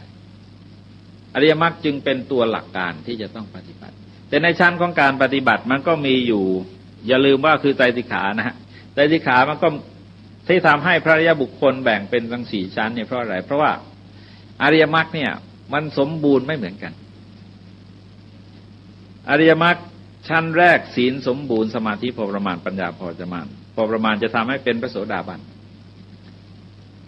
กับพระสกิทาคามีนะชั้นพระอนาคามีนี่ศีลสมบูรณ์สมาธิสมบูรณ์ก็แสดงว่าองค์มรรค7ประการเนี่ยสมบูรณ์คือ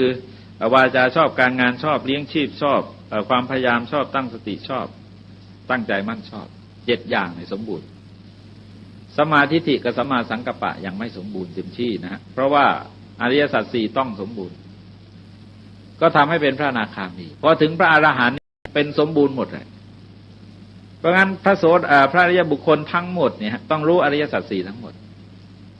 แต่เพราะอะไรเพราะว่าปริมาณของธรรมะมีความสมบูรณ์เหลื่อมล้ำกันอยู่ก็คล้ายๆกับเราจุดถ้าเราจะอุปมาทุกข์เหมือนกับสิ่งที่อยู่ในที่มืดนะฮะสมุทัยเหมือนความมืดนิโรธเหมือนแสงสว่างไอ้มรรคก็คือการเปิดไฟขึ้นหรือจุดไฟขึ้นคล้ายๆกับว่าห้องนี้มันมืดแต่เราก็จุดเทียนขึ้นจุดเทียนปริมาณของเทียนมันส่องแสงสว่างขนาดไหนมันก็ในจุดนั้นจะไม่มีความมืดอยู่แต่จุดอื่นมันมืดเพราะอะไรเพราะว่าปริมาณแสงสว่างมันน้อยแล้วก็จุดไปเรื่อยๆในที่สุดมันก็สว่างหมดพอสว่างหมดไอ้ความมืดมันก็หมดไปเองดังนั้นอุปมาข้อหนึ่งอีกนัยยะหนึ่งที่เห็นได้ง่ายก็คือว่าทุกข์เหมือนสิ่งที่อยู่ในที่มืดสมุทัยนั้นเหมือนกับความมืดนิโรธเหมือนแสงสว่างมรรคเหมือนกับการเปิดสวิตช์ไฟตัวการสำคัญก็คือการเปิดสวิตช์ไฟแต่อย่าลืมว่ากว่าจะมาเปิดเป็นแสงสว่างได้นั้นจะต้องมีเครื่องเคราเข้ามาประกอบตั้งมากมายนะฮะจึงจะกลายเป็นแสงสว่างได้แต่หน้าที่ของคนนั้นก็คือการสร้างอุปกรณ์แล้วก็เปิดส่วนการขจัดความมืดเป็นเรื่องของไฟจะทำหน้าที่ขจัดความมืดไปเองนี่ก็คือหลักอริยสัจที่ทรงแสดงแก่พระภิกษุปัญจวัคคีย์ในคราวนั้นว่าสิ่งที่พระองค์ตรัสรู้ก็คือตรัสรู้อริยสัจสี่พอตรัสรู้อริยสัจสี่แล้วอะไรมันเกิดขึ้นก็ย้อนไปข้างหน้าอีกทีท่านเห็นว่าจักขุกรณีดวงตาต่างๆทั้ง5อย่างก็เกิดขึ้นญาณกรณีตัวญาณก็เกิดขึ้นอภิญญายะความรู้ยิ่งก็เกิดขึ้น สัมโบธายะความตรัสรู้ก็เกิดขึ้นนิพพานายะนิพพานก็บังเกิดขึ้นซึ่งอันนี้ทั้งหมดที่จริง5อย่างนี้ก็คืออะไรฮะก็คือตัวนิโรธตัวนิโรธซึ่งในอริยสัจทรงไขเอาเป็น5อย่างนี้กันมีลักษณะ5อย่างเพราะว่าภาษานิโรธเนี่ยเป็นภาษาที่พูดยากเป็นภาษาที่อธิบายได้ยากเราจะเห็นว่าธรรมะที่อธิบายยากที่สุดคือนิพพานพระพุทธเจ้าเองก็อธิบายน้อยเพราะตัวนิพพานนั้นจะต้องอาศัยอะไรสันทิฏฐิโกคือผู้บรรลุจะพึงเห็นได้เองกับปัจจตังเวดิตโบวินยูหิอันวินยูชนจะต้องรู้เฉพาะตนด้วยผ่านการปฏิบัติขั้นตอนมันอธิบายไม่ได้คล้ายๆเราจะอธิบายเปรี้ยวหวานมันเค็มเนี่ยอธิบายยังไงมันก็สู้ชิมมันไม่ได้เพราะเป็นเรื่องที่จะต้องชิมหรือจะอธิบายสีให้คนตาบอดฟังเนี่ยอธิบายไม่ได้เพราะไม่สามารถที่จะเปรียบเทียบข้อแตกต่างอะไรได้เลยคนตาบอดก็มีเฉพาะสีดำเท่านั้นเองสีอื่นแกไม่เห็นเราอธิบายให้ฟังไม่ได้แต่ว่าวันใดที่รักษาตาแกหายบอดแกก็จะเห็นเองนี่ก็เป็นตอนหนึ่งของธรรมจักรกับปวัตตนสูตรนะเพราะสูตรนี้ก็เห็นจะต้องว่าถึง3 ครั้งแต่สำหรับวันนี้ก็หมดเวลาแล้วอย่างนี้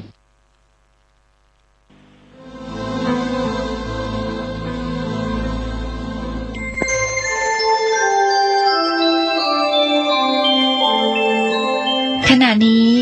ท่านกำลังฟังสถานีวิทยุกระจายเสียง FM 104.5 เมกะเฮิรตซ์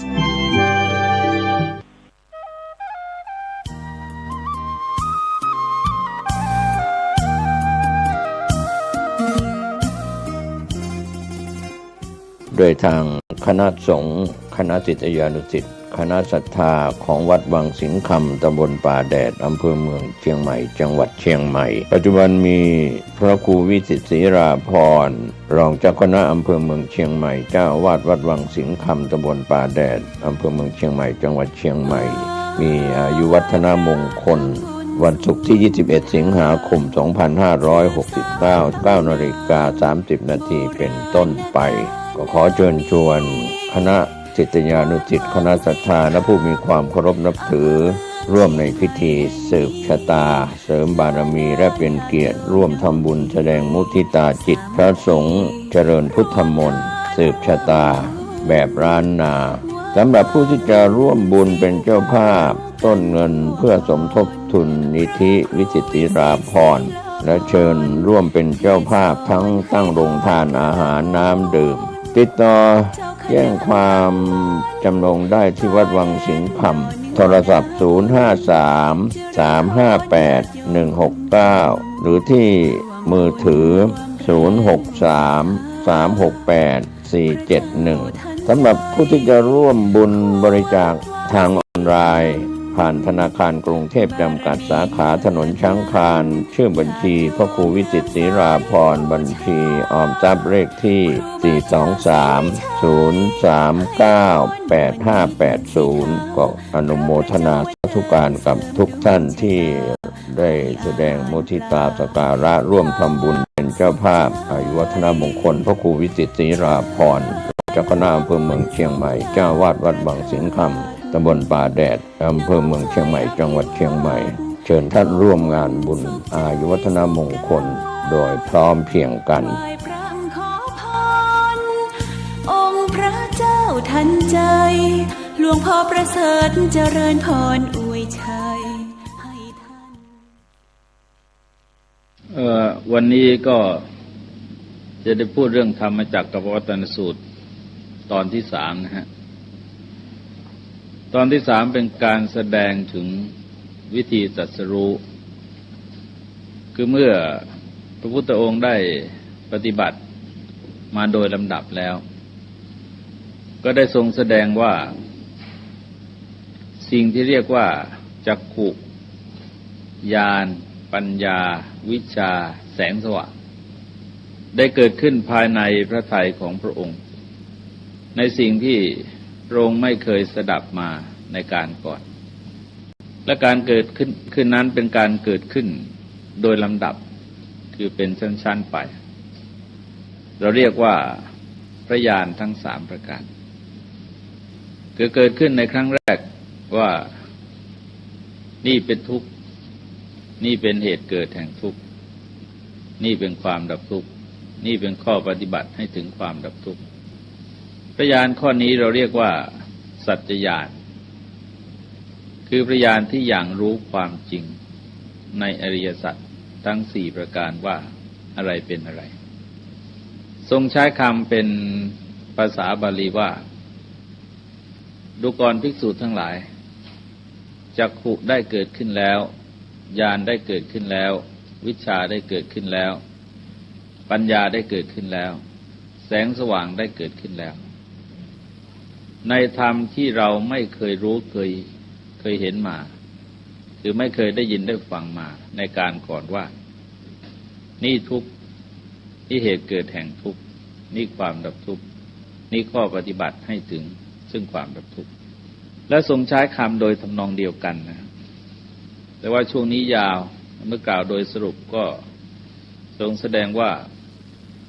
จักขุญาณปัญญาวิชาแสงสว่างได้เกิดขึ้นแล้วแก่เราในธรรมทั้งหลายที่เราไม่เคยได้สดับมาในการก่อนว่าทุกข์นั้นควรกำหนดรู้สมุทัยควรละนิโรธควรทำให้แจ้งมรรคควรเจริญได้ทรงแสดงตอนต่อไปว่าจักขุญาณปัญญาวิชาแสงสว่างได้เกิดขึ้นในธรรมที่เราไม่เคยสดับมาก่อนว่าทุกข์ที่ควรกำหนดรู้เราได้กำหนดรู้แล้วสมุทัยที่ควรละเราได้ละแล้วนิโรธที่ควรทำให้แจ้งได้ทำให้แจ้งแล้วและมรรคที่ควรเจริญได้เจริญแล้วตรงนี้มีประเด็นที่ควรจะทำความเข้าใจไว้เป็นอันมากเพราะว่า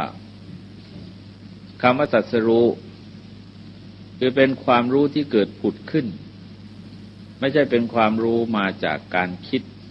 หรือการศึกษาสดับตับฟังมาที่ทรงใช้คำว่าไม่เคยสดับไม่เคยได้ยินได้ฟังมาในการก่อนซึ่งก็หมายความว่าไอ้สิ่งเหล่านี้หรือญาณที่เกิดขึ้นในอริยสัจทั้งสี่ประการนี้เราไม่เคยได้ยินมาก่อนข้อนี้พึงนึกว่าพระพุทธเจ้านั้นได้เข้าไปศึกษาแล้วเรียนในสำนักของอาจารย์ทั้งหลายเป็นอันมากแล้วก็ลงมือประพฤติปฏิบัติจนจบหลักสูตรของอาจารย์นั้นๆทุกสำนักแต่ว่าเรื่องที่พระองค์ตรัสรู้นั้นเป็นเรื่องใหม่ไม่เคยได้สดับมาในสำนักของใครก่อนแต่เป็นความรู้ด้วยสิ่งที่ทรงใช้คำว่าจักขุอุดาปาดิญาณังอุดาปาดิปัญญาอุดาปาดิวิชาอุดาปาดิอโลโกอุดาปาดิคือสิ่งที่เรียกว่าจักขุซึ่งวันก่อนได้เคยอธิบายมาแล้วว่าจักษุในความหมายนี้นั้นหมายถึงสิ่งที่เรียกว่าทิพจักษุคือตาทิพย์ปัญญาจักษุคือตาปัญญาพุทธจักษุคือจักษุของพระพุทธเจ้าและปัญญาจักษุคือพระสัพพัญญุตญาณนั่นเองญาณคือความรู้ก็มีความรู้สามประการดังกล่าวปัญญาก็คือปัญญาที่รู้แล้วเป็นเหตุให้ทำลายกิเลสได้ที่ทรงใช้คำว่าสัมมัปปัญญาตอนนี้ท่านผู้ฟังคงจะเคยได้ยินคำที่ทรงแสดงว่าเอวเมตังยถาภูตังสัมมัปปัญญายดัตตปังข้อนี้อันเธอทั้งหลายพึงเห็นด้วยปัญญาอันชอบตามความเป็นจริงแล้วอย่างนี้ซึ่งก็หมายความว่าปัญญานั้นมีอยู่หลายระดับเยอะแยะไปหมดก็จัดเป็นชุดๆก็มากแต่ว่าในที่นี้เป็นโลกุตระปัญญาแต่มันเป็นปัญญาที่เกิดขึ้นแล้วทำลายกิเลสต่างๆได้หมดสิ้นไปโดยลำดับนะครับก็ทำนองแสงสว่างที่ค่อยๆเกิดขึ้นแล้วก็ขจัดความมืดไปโดยลำดับอีกอย่างหนึ่งวิชชาทรงใช้คำว่าวิชชาท่านทั้งหลายคงสังเกตนะฮะว่าจุดที่มุ่งประพฤติปฏิบัติเพื่อทำลายคืออวิชชา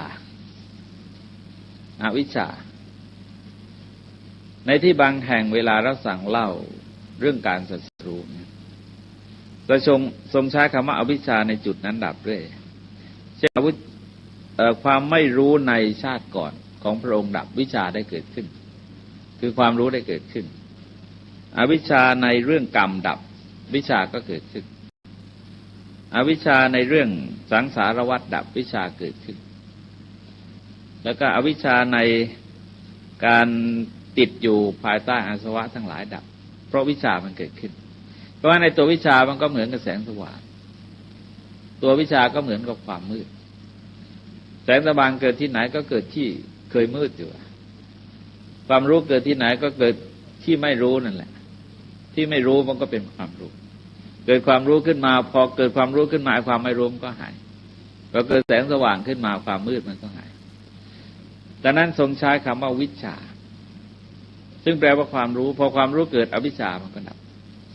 เพราะมันจะอยู่ร่วมกันสองอย่างในขณะเดียวกันไม่ได้วิชาได้เกิดขึ้นแล้วอโลโกทรงใช้คำว่าอโลโกคือแสงสว่างเป็นลักษณะของความสว่างที่ปรากฏขึ้นภายในพระทัยของพระองค์ซึ่งถูกปิดบังด้วยความมืดมาเป็นเวลานานพระญาณเหล่านี้เวลาเรียงตามลำดับท่านก็เรียงว่าข้อที่หนึ่งเรียกว่าสัจจญาณคือปรีชาอย่างรู้ความจริงในอริยสัจ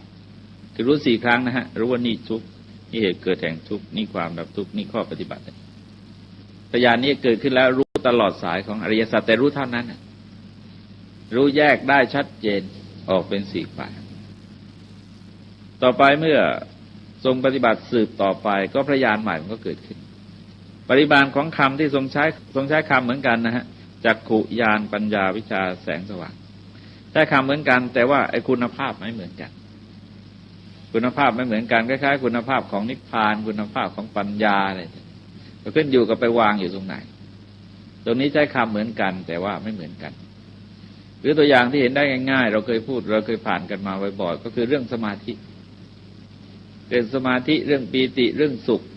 เพราะมันอยู่กระจายในที่ต่างๆที่จริงสุขในปฐมฌานกับสุขในทุติยฌานมันก็ไม่เหมือนกัน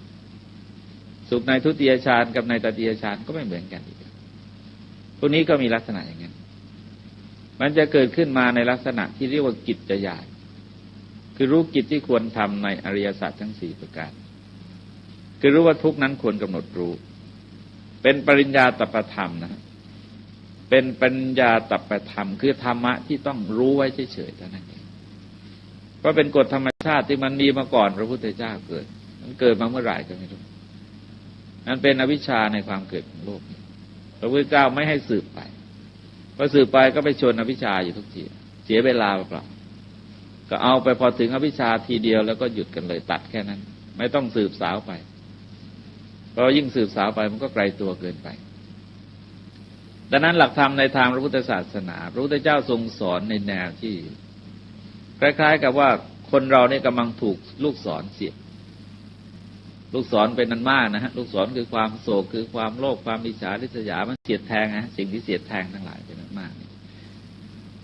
แต่หน้าที่ของเราก็คือรีบถอนลูกศรนะมันไม่ต้องไปยุ่งแหละใครยิงมาจากไหนยิงโดยใครต้องการยิงทำไมอะไรไม่ต้องสื่อมันถอนลูกศรออกซะก่อนนี่วิธีปฏิบัติอย่างนี้เพราะงั้นอะไรที่มันนอกเรื่องเกินไปจะไม่ให้สืบไปเสียเวลาปัญญาไอ้ทุกข์จึงเป็นปัญญาตัปปธรรมเฉยๆท่านทั้งหลายจะเห็นว่าบางนัยยะถ้านักปราชญ์คือเขามีพื้นฐานพอจะฟังเข้าใจไม่ใช่พระพุทธเจ้าไม่แสดงนะครับแต่แส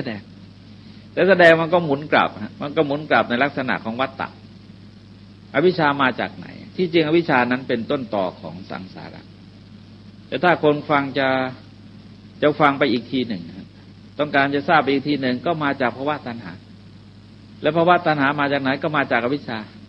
อวิชชามาจากไหนก็มาจากภาวะตัณหาก็เหมือนไก่กับไข่เลยก็หมุนกันอยู่อย่างนี้ก็เสียเวลาครับพูดเฉพาะไก่เลยมันอยู่ข้างหน้าพอแล้วไปสืบสาวมันก็เหมือนกับไอ้ไก่มากับไข่ไข่มาจากไก่ก็ยุ่งมันก็แบบวัฏจักรอย่างที่ว่าเนี่ยกิเลสเป็นเหตุทำกรรมรับวิบากแห่งกรรมวิบากเกิดขึ้นกิเลสก็เกิดขึ้นก็ทำกรรมรับวิบากวิบากก็กิเลสเกิดทำกรรมอีกมันก็หมุนอย่างเงี้ยเพราะฉะนั้นเราพูดเอาเฉพาะตอนใดตอนหนึ่งมันก็คือกันนั่นแหละไม่ต้องสาวไปไกลทุกจึงเป็นปัญญาตัปปธรรมที่ทรงสอนให้กำหนดรู้ไว้เฉยๆไม่ต้องไปไขว่คว้าอะไรมันมากสมุทัยนั้นคือกลุ่มของกิเลสทั้งมวลนะฮะที่สรุป ลงในคำว่าปหาสัพพธรรมคือธรรมะที่ต้องละไม่ว่าเรียกยังไงก็ตามอย่างที่มาเคยบอกในวันก่อนในตอนที่2นะฮะที่ใช้คำว่าตัณหานั้นคือแสดงอาการที่จิตมันถูกกิเลสรุ่มรุมแรงนะฮะจนเกิดดิ้นรนทะเยอทะยานอยากที่อุปมามันก็งูกระหายมากนะฮะลักษณะอย่างนั้นเท่านั้นแต่แท้ที่จริงแล้วมันก็หมายถึงกิเลสทุกชนิดนะหมายถึงกิเลสทุกชนิดทีนี้เมื่อละตัณหาอีกกิเลสที่มีชื่ออย่างอื่นมันก็ถูกละไปหมดเลยถูกละไปเช่นเดียวกันนะต่อไปก็นิโรธซึ่งเป็นเป้านิโรธเนี่ยเป็นเป้าหมายอย่างที่เคยบอกว่าทำให้แจ้งเป็นเป้าหมายเฉยๆเหมือนสถานที่ที่เราต้องการไปนะไปยังไงไปรถไปเรือมีเสบียงยังไงไปถึงมันก็ถึงก็เท่านั้นเองนิโรธจึงแปลว่าความดับแปลว่าความดับทุกอย่างปริยายที่ยกมาตะกี้นี่ฮะ8อย่างแต่ที่จริงไม่ใช่8อย่างนะประมาณที่เท่าที่พบมานี่40กว่าอย่าง40กว่าคำที่ทรงใช้แล้วที่ท่านรวบรวมไว้ในมิลินปัญหามากกว่านั้นอีกคำที่ใช้แทนนิพพานนะนิพพานอย่างที่อามาบอกเมื่อกี้ว่ามันอธิบายไม่ได้มันไม่ใช่คำที่จะมาอธิบายมันเรื่องที่จะต้องกินลงไปเลยนะปรุงให้เสร็จบอกวิธีปรุงให้เสร็จแล้วก็เมื่อปรุงแล้วก็ไปรับประทานเข้าไปแล้วก็รู้เองวิธีอธิบายจึงอธิบายในรูปปฏิเสธทั้งหมดรูปปฏิเสธทั้งหมดมีน้อยที่แสดงภาวะนะแสดงภาวะก็เป็นตัวความสุขเป็นนิพพานังปรมังสุขขังนิพพานเป็นสุขอย่างยิ่งนะแล้วก็นิพพานังปรมังสุญญังนิพพานเป็นความว่างอย่างยิ่งซึ่งหมายความว่ามันก็ตรงกันข้ามกับโลกมันมีเนี่ยโลกมันมีอยู่ทั้งนั้นเพราะนิพพานก็คือตรงกันข้ามกับโลกเป็นภาวะที่ว่างจากตัวจากตนจากเราจากเขาจากสัตว์จากบุคคลมันไม่มีอะไรแต่ว่าสิ่งนั้นมีอยู่ทรงใช้คำว่าสิ่งนั้นมีอยู่นะภิกษุทั้งหลายบางทีทรงแสดงในรูปปฏิเสธทั้งหมดเลยเช่นดูก่อนภิกษุทั้งหลายดินก็ไม่ใช่น้ำก็ไม่ใช่ลมก็ไม่ใช่ไฟก็ไม่ใช่อากาศก็ไม่ใช่โลกนี้ก็ไม่ใช่โลกอื่นก็ไม่ใช่แล้วก็ว่าไปทั้งหมดไม่ใช่เสร็จแล้วตอนสุดท้ายว่าสิ่งนั้นมีอยู่นะภิกษุทั้งหลายอธิภิกขเวตดายตนังฮะจะขึ้นมาอย่างนั้นอธิภิกขเวตดายตนังดูก่อนภิกษุทั้งหลายอายตนะนั้นมีอยู่แต่ก็ไม่ใช่ดินไม่ใช่น้ำไม่ใช่ลมไม่ใช่ไฟไม่ใช่โลกนี้ไม่ใช่โลกหน้าว่าเรื่อยไปเสร็จแล้วตอนสุดท้ายสรุปว่าสิ่งนั้นมีอยู่นะภิกษุทั้งหลายนั่นคือการพูดถึงนิพพานเพราะงั้นนิโรธก็คือตัวนิพพานนิพพานก็เป็นเป้าที่ต้องทำให้แจ้งมรรคก็ทรงเกิดญาณรู้ว่าควรเจริญนะนี่เป็นญาณชั้นที่2นั้นท่านทั้งหลายจะเห็นว่ามันก็ไม่ได้ทำให้เป็นพระพุทธเจ้าขึ้นมาไม่ได้ทำให้เป็นพระพุทธเจ้าขึ้นมาสมมติว่าจะหยุดแค่นั้นมันก็จบสิ้นต้องเดินขึ้นไปอีกญาณหนึ่งที่เรียกว่ากัตตญาณคือรู้ว่าได้ทำแล้ว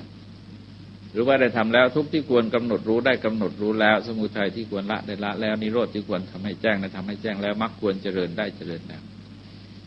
นี่สำนวนบาลีนั้นเวลาใช้ทั้ง4อริยสัจนะครับมันจะซ้ำกัน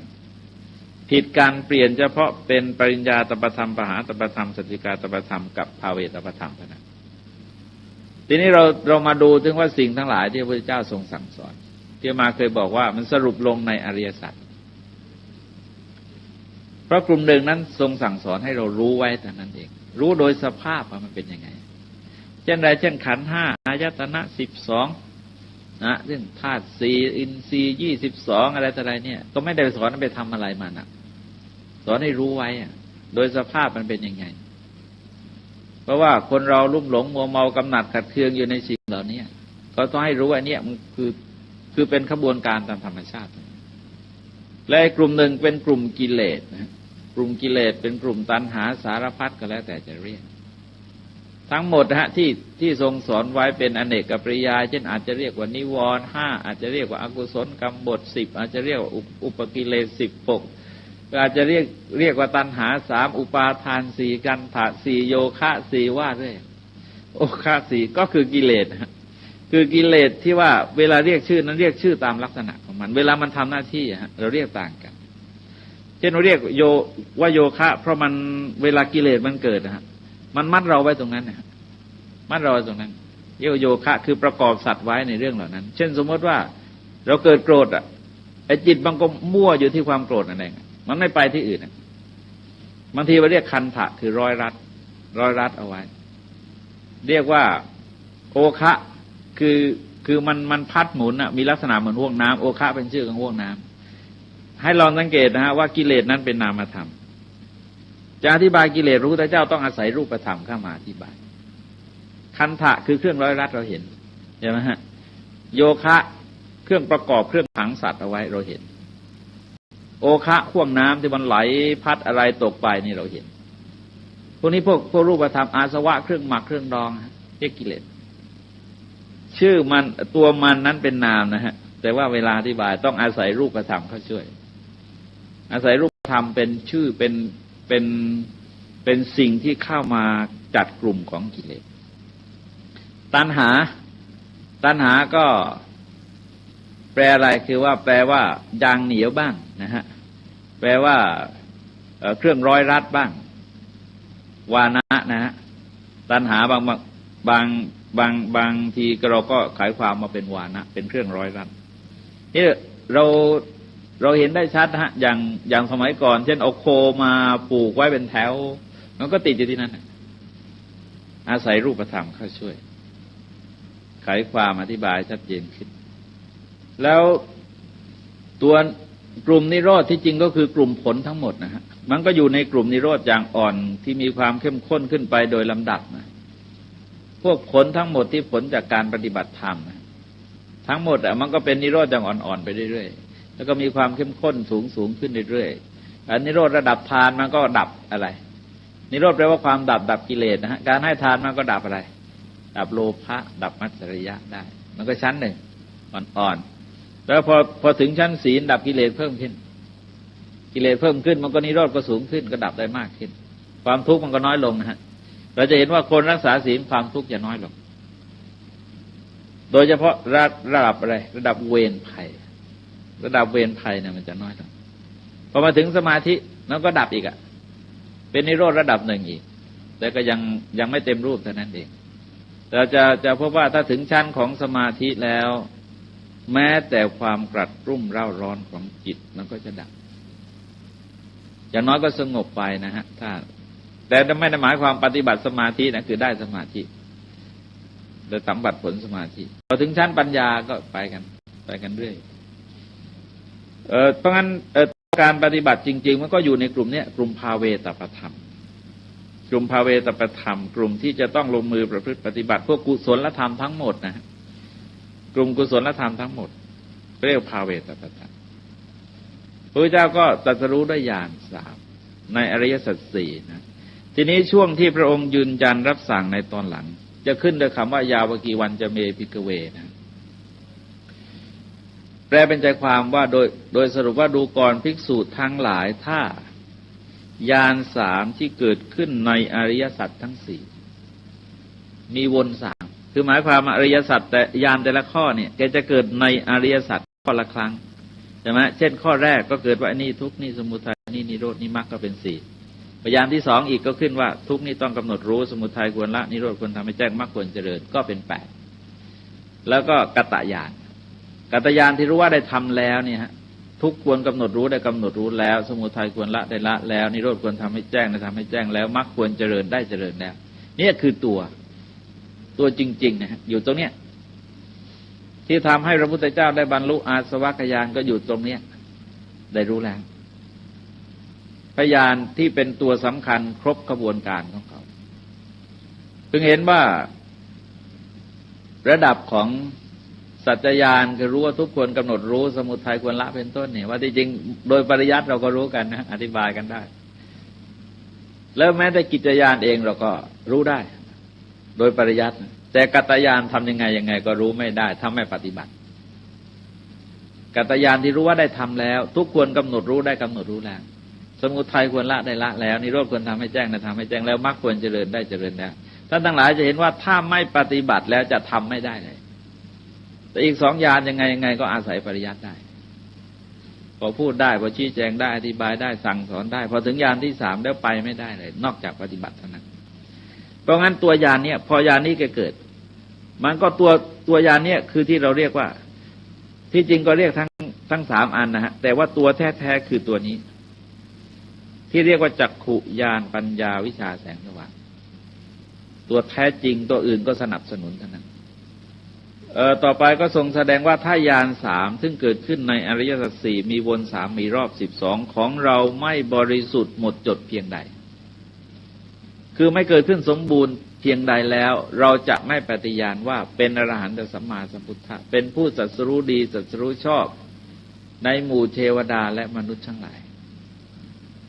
แต่เพราะญาณทั้ง3ซึ่งเกิดขึ้นในอริยสัจ4มีวน3มีรอบ12ของเราบริสุทธิ์หมดจดเราจึงปฏิญาณตนว่าเป็นอรหันตสัมมาสัมพุทธะในหมู่เทวดาและมนุษย์ทั้งหลายคือตลอดนะฮะเทวโลกมารโลกพรหมโลกก็ว่าไว้ละเอียดท่านลองไปอ่านที่ส่วนบนแปลก็ได้หรือว่าที่ฟังพระสูตรก็ยากหน่อยนะมันเป็นบาลีส่วนบนแปลเนี่ยเขาก็มีที่นี่ก็มีอยู่หลายเล่มก็ตรงนี้ท่านจะเห็นว่าการปฏิญาณเป็นอรหันตสัมมาสัมพุทธะของพระพุทธเจ้าเราจึงผิดกับคนอื่นทั้งหมดเลยผิดกับบรรดาศาสดาทั้งหลายศาสดาอื่นนั้นจะรับจากคนอื่นมา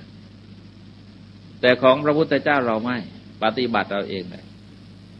ถ้าไม่บรรลุผลอย่างที่ทรงรู้ทรงเห็นก็ไม่ปฏิญาณที่จริงถ้าหากว่า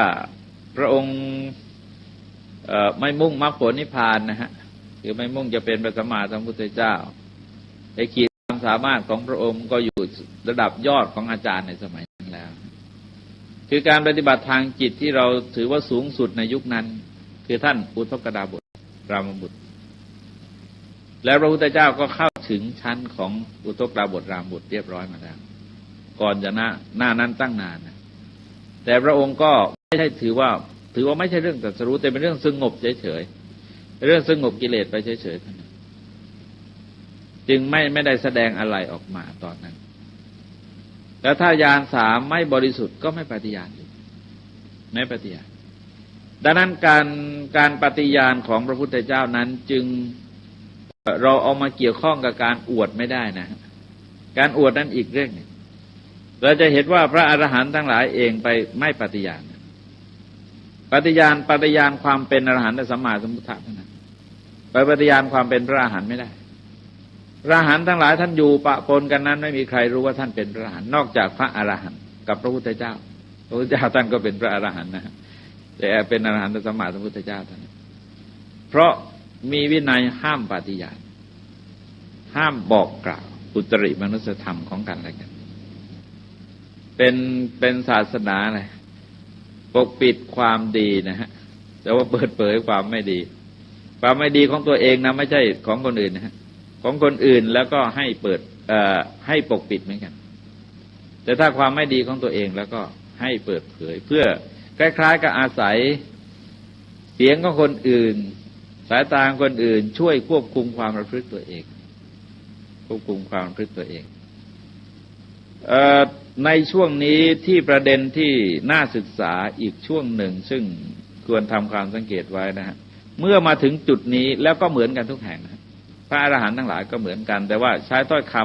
ำแตกต่างกันหน่อยบางแห่งแต่สรุปแล้วว่าโดยอรรถะแล้วเหมือนกันทรงใช้คำว่ายานันจะปณะเมดัสนังอุดาปาดิก็แลญาณที่เกิดสืบต่อจากญาณนี้อีกทีนึงนะฮะจะเกิดสืบต่อจากญาณนี้อีกทีนึงก็แลญาณได้บังเกิดขึ้นแล้วแก่เราว่าอายมันติมาญาติชาตินี้เป็นชาติสุดท้ายชาตินี้เป็นชาติสุดท้ายชาติในที่นี้คำว่าชาติที่แปลว่าความเกิดนะฮะความเกิดนี้เห็นจะต้องเน้นอีกทีหนึ่งเพราะว่าเป็นคำที่ออกจะมีปัญหาแล้วในปัจจุบันทั้งที่พระพุทธเจ้าทรงแสดงไว้ลงตัวทุกทีแล้วก็เมื่อแวะแล้วก็อยากจะแวะอีกทีหนึ่งฮะว่าพระธรรมเทศนาของพระพุทธเจ้าเนี่ยมี2แนวนะฮะแนวหนึ่งเขาเรียกว่านัยยะหนึ่งเขาเรียกว่าปริยายฮะปริยายเทศนาซึ่งหมายความว่า คนฟังมันอยู่ในพื้นฐานขนาดไหนพระเจ้าจะแสดงเฉพาะนัยยะนั้นเท่านั้นนะครับเท่านั้นเช่นสมมติเราจะพูดถึงเรื่องความเสื่อมคนนี้เกียจคร้านพูดเฉพาะความเกียจคร้านตัวเดียวพอแต่อย่างอื่นก็ดีเสียนิดเดียวเกียจคร้านการพูดพระพุทธเจ้าจะเน้นเฉพาะเกียจคร้านเท่านั้นคนนี้เป็นนักเลงหญิงเน้นเฉพาะนักเลงหญิงเท่านั้นเป็นทางเสื่อมเป็นอบายมุขนะเพราะงั้นอบายมุขจึงมีเยอะเลยแต่ทั้งหมดแล้วทั้งหมดนั้นคืออบายมุขมันเป็นทางเสื่อมเหมือนกันหมดทีนี้คนอื่นเขาไม่จำเป็นอะไรเนี่ยฮะอย่างคนนี้เขาไม่เป็นนักเลงหญิงไม่เป็นนักเลงสุราไม่เป็นนักเลงการพนันไม่คบคนชั่วเป็นมิตรแต่เสียนิดเดียวขี้เกียจจังพูดเฉพาะขี้เกียจตัวเดียวอย่างอื่นไม่ต้องพูดก็ดีแล้วเนี่ยไม่พูดก็ทำไมแต่อย่าลืมมาทั้งหมดนั้นคืออบายมุขนี่เขาเรียกปริยายเป็นนัยยะของพระธรรมเทศนาถ้าท่านไปลองอ่านในพระไตรปิฎกนะฮะยกตัวอย่างที่เห็นได้ง่ายที่สุดคืออย่างอินทรีย์5เนี่ยแสดงกระจัดกระจายกันแล้วแต่บางทีแสดงข้อเดียวเองแสดงข้อเดียวพอแล้วข้ออื่นมันไม่มีปัญหานี่นะเพราะการแสดงธรรมะในคราวนั้นมันไม่ใช่แบบปูพรมไม่ใช่แบบปูพรมแต่ว่าพระพุทธเจ้าเจาะไปแสดงแก่คนนั้นคนนี้คือแสดงไปตามอุปนิสัยตามบารมีของคนนั้นนัยยะหนึ่งเขาเรียกว่านิปริยายคือลงตัวทุกทีเลย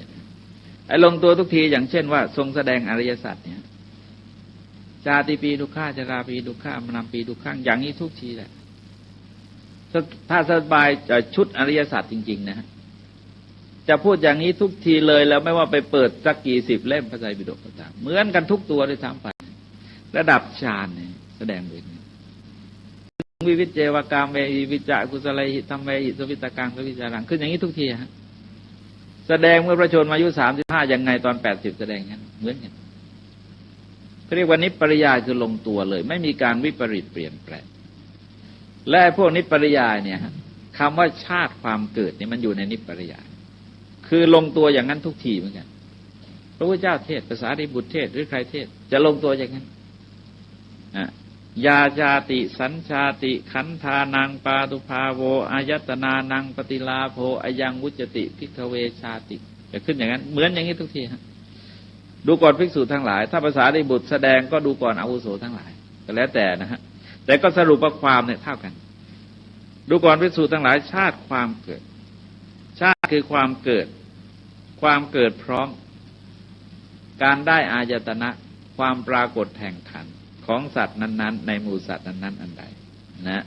อย่างวุจติภิกขเวชาติดูก่อนภิกษุทั้งหลายนี้เราเรียกว่าความเกิดท่านทั้งหลายอาจจะสงสัยนะว่าทำไมคำมันเยอะเพราะกำเนิดมันเยอะกำเนิดมันมี4อย่างชาติหมายถึงว่าเกิดในขันธ์เกิดแล้วก็เกิดพร้อมคือหมายถึงว่าการเกิดในขันธ์ความปรากฏแห่งขันธ์คือว่าเกิดในของสกปรกแล้วก็ไม่ใช่ความปรากฏแห่งขันธ์นี่คือเกิดผุดขึ้นมาเลยอุปปาติกะขันธ์มันปุ๊บขึ้นมาเลยนะเป็นวินยูชนเลยไม่ต้องผ่านความเป็นเด็กแล้วเวลาตายก็หายไปเลยไม่ทิ้งซากสัตว์ประเภทนี้ไม่ทิ้งซากมันก็มีอะไรมีเปรตมีอสุรกายมีสัตว์นรกมีเทวดามีพรหมเดรัจฉานทิ้งซากนะฮะเดรัจฉานมันเกิดในคันเกิดในไข่เกิดในของสกปรกก็แล้วแต่กำเนิดมันมี4คำจึงใช้ชื่อกำเนิดก็มีเกิดในคันเกิดในไข่เกิดในของสกปรกเกิดโดยผุดขึ้นแต่เนี่ยคำว่าความเกิดคือหมายความว่าอย่างนี้แล้วหมายความว่าอย่างนี้ทุกทีถ้าใช้คำว่าอะไรก็คือว่าธรรมะที่ทรงแสดงนั้นจะต้องสัมพันธ์กันแล้วก็หนุนกันไม่ใช่ว่าแสดงตรงนี้อย่างนี้แล้วก็วันนี้พูดอีกอย่างพรุ่งนี้พูดอีกอย่างไม่ใช่พระพุทธเจ้าแล้วของพระองค์จะลงตัวอยู่ตลอดชาติความเกิดจึงหมายว่าเกิดในกำเนิดทั้ง4เป็นการแสดงถึงอะไรแสดงถึงว่าพระพุทธเจ้าไม่ต้องเกิดอีกทำไมจึงไม่ต้องเกิดอีกเพราะไอเหตุแห่งความเกิดนั้นไม่มีแล้วเนื่องจากบรรลุอาสวัคยานคือคล้ายๆกับอะไรคล้ายๆกับพืชที่มันหมดยางเหนียวยางเหนียวในพืชไม่มีมันแห้งกรอบเหมือนกันจะปลูกยังไงก็ไม่งอก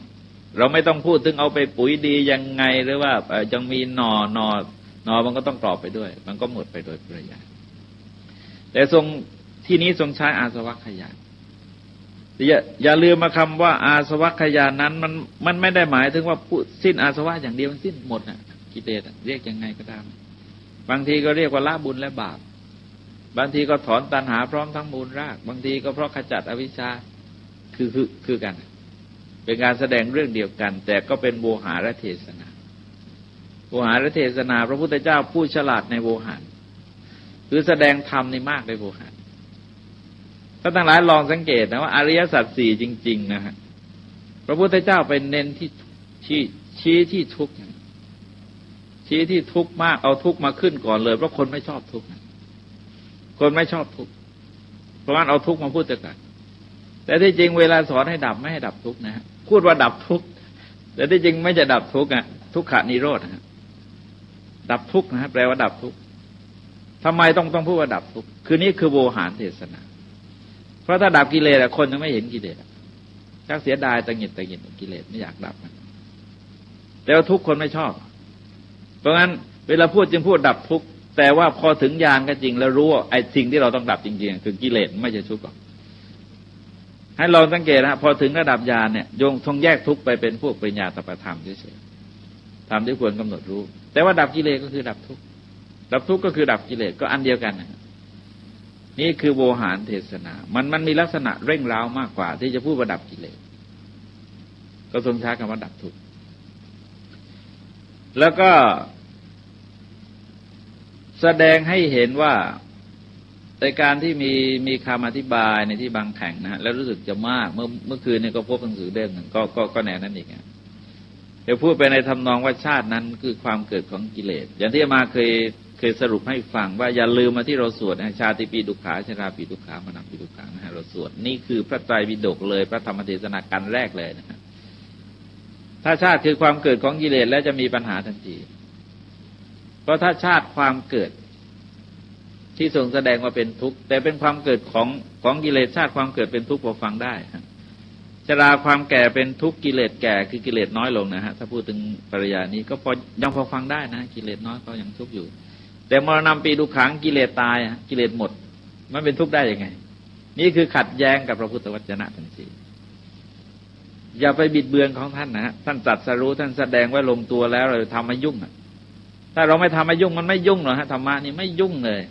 ไม่ว่ายังไงก็ตามว่ายังไงว่าอย่างนั้นพระพุทธเจ้าว่ายังไงว่าอย่าง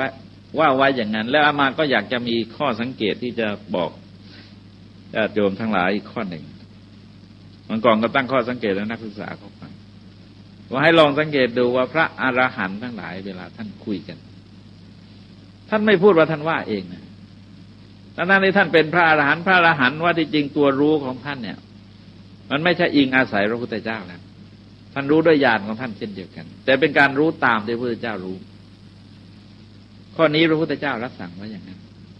พระมหาโกธิตะคุยกับพระสารีบุตรก็อ้างข้อนี้พระพุทธเจ้ารับสั่งอย่างนั้นข้อนี้พระพุทธเจ้ารับสั่งไว้อย่างนั้นข้อนี้รับสั่งไว้อย่างนั้นพระปุณณมันตานีบุตรสนทนากับพระพุทธเจ้ากับพระสารีบุตรก็เหมือนกันนะคือพระปุณณะนั้นท่านเป็นชาวกรุงกบิลพัสดุท่านมาไกลพระสารีบุตรท่านอยู่ในพุทธสำนัก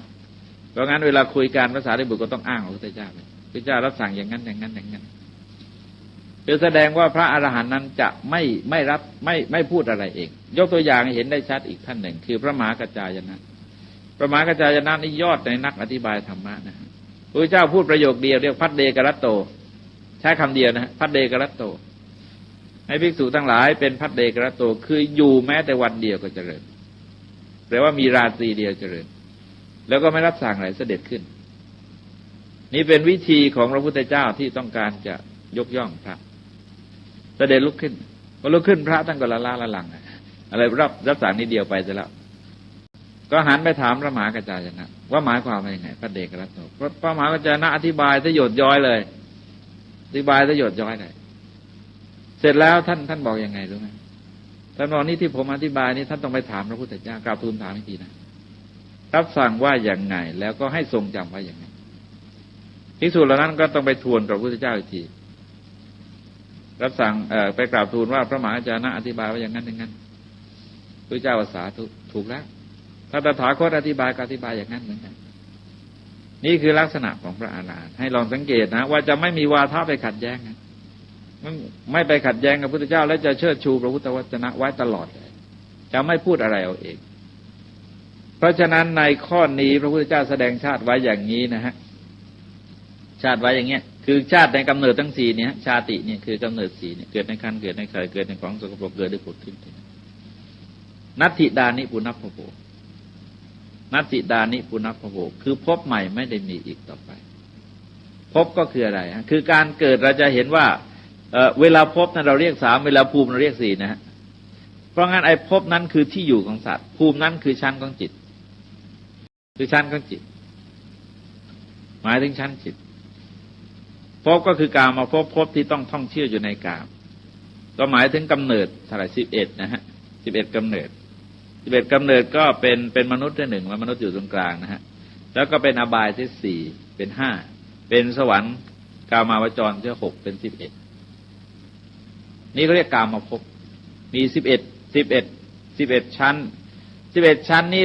ท่านทั้งหลายอย่าไปคิดว่าชั้นกันซ้อนแบบจานซ้อนนะฮะชั้นในที่นี้หมายถึงชั้นความประณีตของภพของภูมิภพภูมิลักษณะชีวิตนะฮะ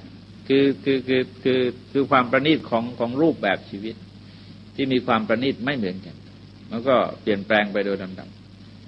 แล้วก็ต่อไปเป็นรูปภพก็หมายถึงพรหมโลก16ชั้นนะฮะซึ่งเป็นผลจากฌาน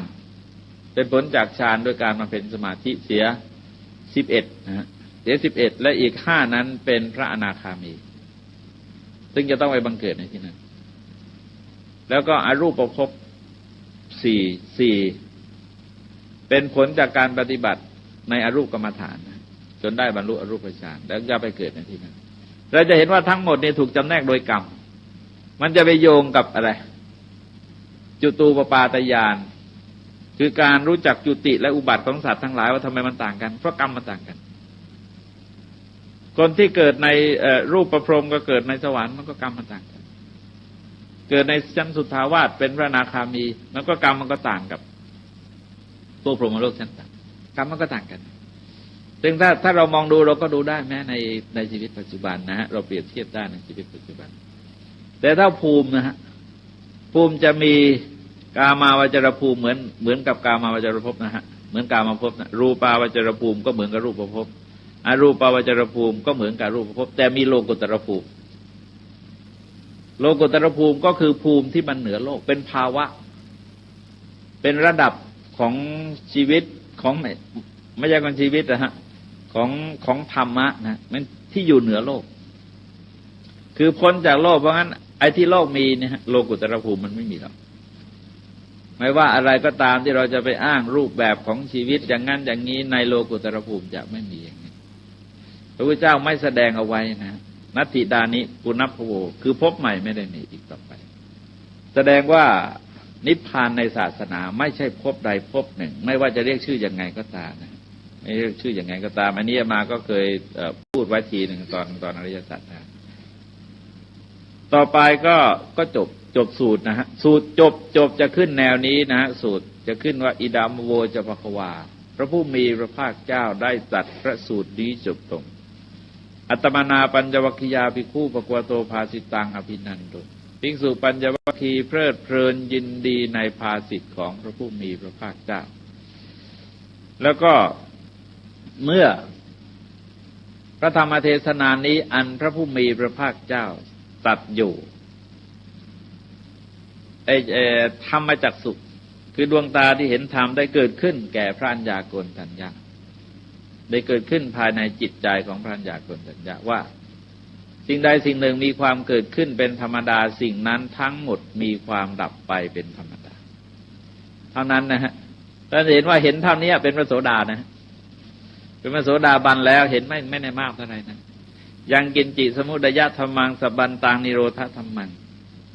เห็นว่าสิ่งใดสิ่งหนึ่งมีความเกิดขึ้นเป็นธรรมดาสิ่งนั้นทั้งหมดล้วนมีความดับไปเป็นธรรมดาเวลาพระโสดาท่านเห็นดวงตาเห็นธรรมท่านเห็นเท่านี้ทุกทีแต่ท่านก็เป็นพระโสดาบันแล้วปัญหาที่น่าศึกษาก็คือว่าไอ้คำว่าเห็นในที่นี้คือเห็นยังไงเห็นก็เหมือนคำเดิมฮะจักขุงอุดาปาดิญาณังจักขุได้เกิดขึ้นแล้ว ญาณได้เกิดขึ้นแล้วปัญญาได้เกิดขึ้นแล้ววิชาได้เกิดขึ้นแล้วแสงสว่างได้เกิดขึ้นแล้วสิ่งเหล่านั้นน่ะไอ้สิ่งที่มีลักษณะอย่างนั้นมันเกิดผุดขึ้นเพราะงั้นไอ้คำว่าธรรมจักษุคือดวงตาที่เห็นธรรมนั้นเป็นดวงตาของปัญญาปัญญาประเภทไหนฮะปัญญาประเภทที่ยกในตอนต้นยะถะสัมมัปปัญญาเอวเมตังยะถาภูตังสัมมัปปัญญาจะทัตถบังข้อนี้อันเธอทั้งหลายพึงเห็นด้วยปัญญาชอบตามเป็นจริงแล้วอย่างนี้ไอ้ความเห็นในชั้นนี้มันมีลักษณะเหมือนกับแสงสว่างระดับหนึ่งนะฮะไม่ใช่ทั้งหมดเป็นแสงสว่างระดับหนึ่งที่เมื่อเกิดขึ้นแล้วเนี่ยเมื่อเกิดขึ้นแล้วมันจะทำหน้าที่ของมันประการแรกคือโสตาปัตติยังคะสี่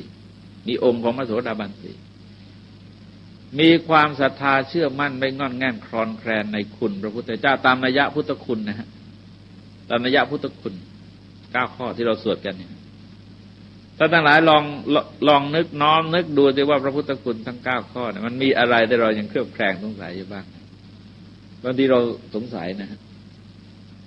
ยิ่งไม่อธิบายอ่านมากแล้วเนี่ยฮะเช่นโลกาวิทูเวลาท่านอธิบายโอ้โหโลกสารพัดเลยโลกบางโลกวิทยาศาสตร์ยังไม่เจอเลยปัจจุบันเนี่ยแต่ท่านอธิบายไปแล้วพระพุทธเจ้าเห็นนะ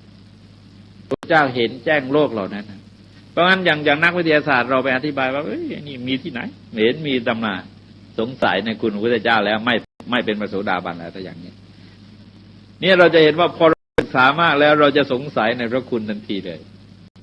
เพราะอะไรเพราะเรายังไม่ได้ดวงตาเห็นธรรมไม่ได้ดวงตาเห็นธรรมมีเรื่องบางเรื่องอย่างกรณีโลกเนี่ยฮะกรณีโลกมันมีพระสูตรอยู่พระสูตรหนึ่งยติกนิกายนะครับก็สรุปก็มีหลายสูตรเลยฮะแต่ว่าข้าวมันอยู่ที่อักขัญญสูตรพระพุทธเจ้าแสดงเรื่องจักรวาลโลกนี้ตั้งอยู่บนอะไรโ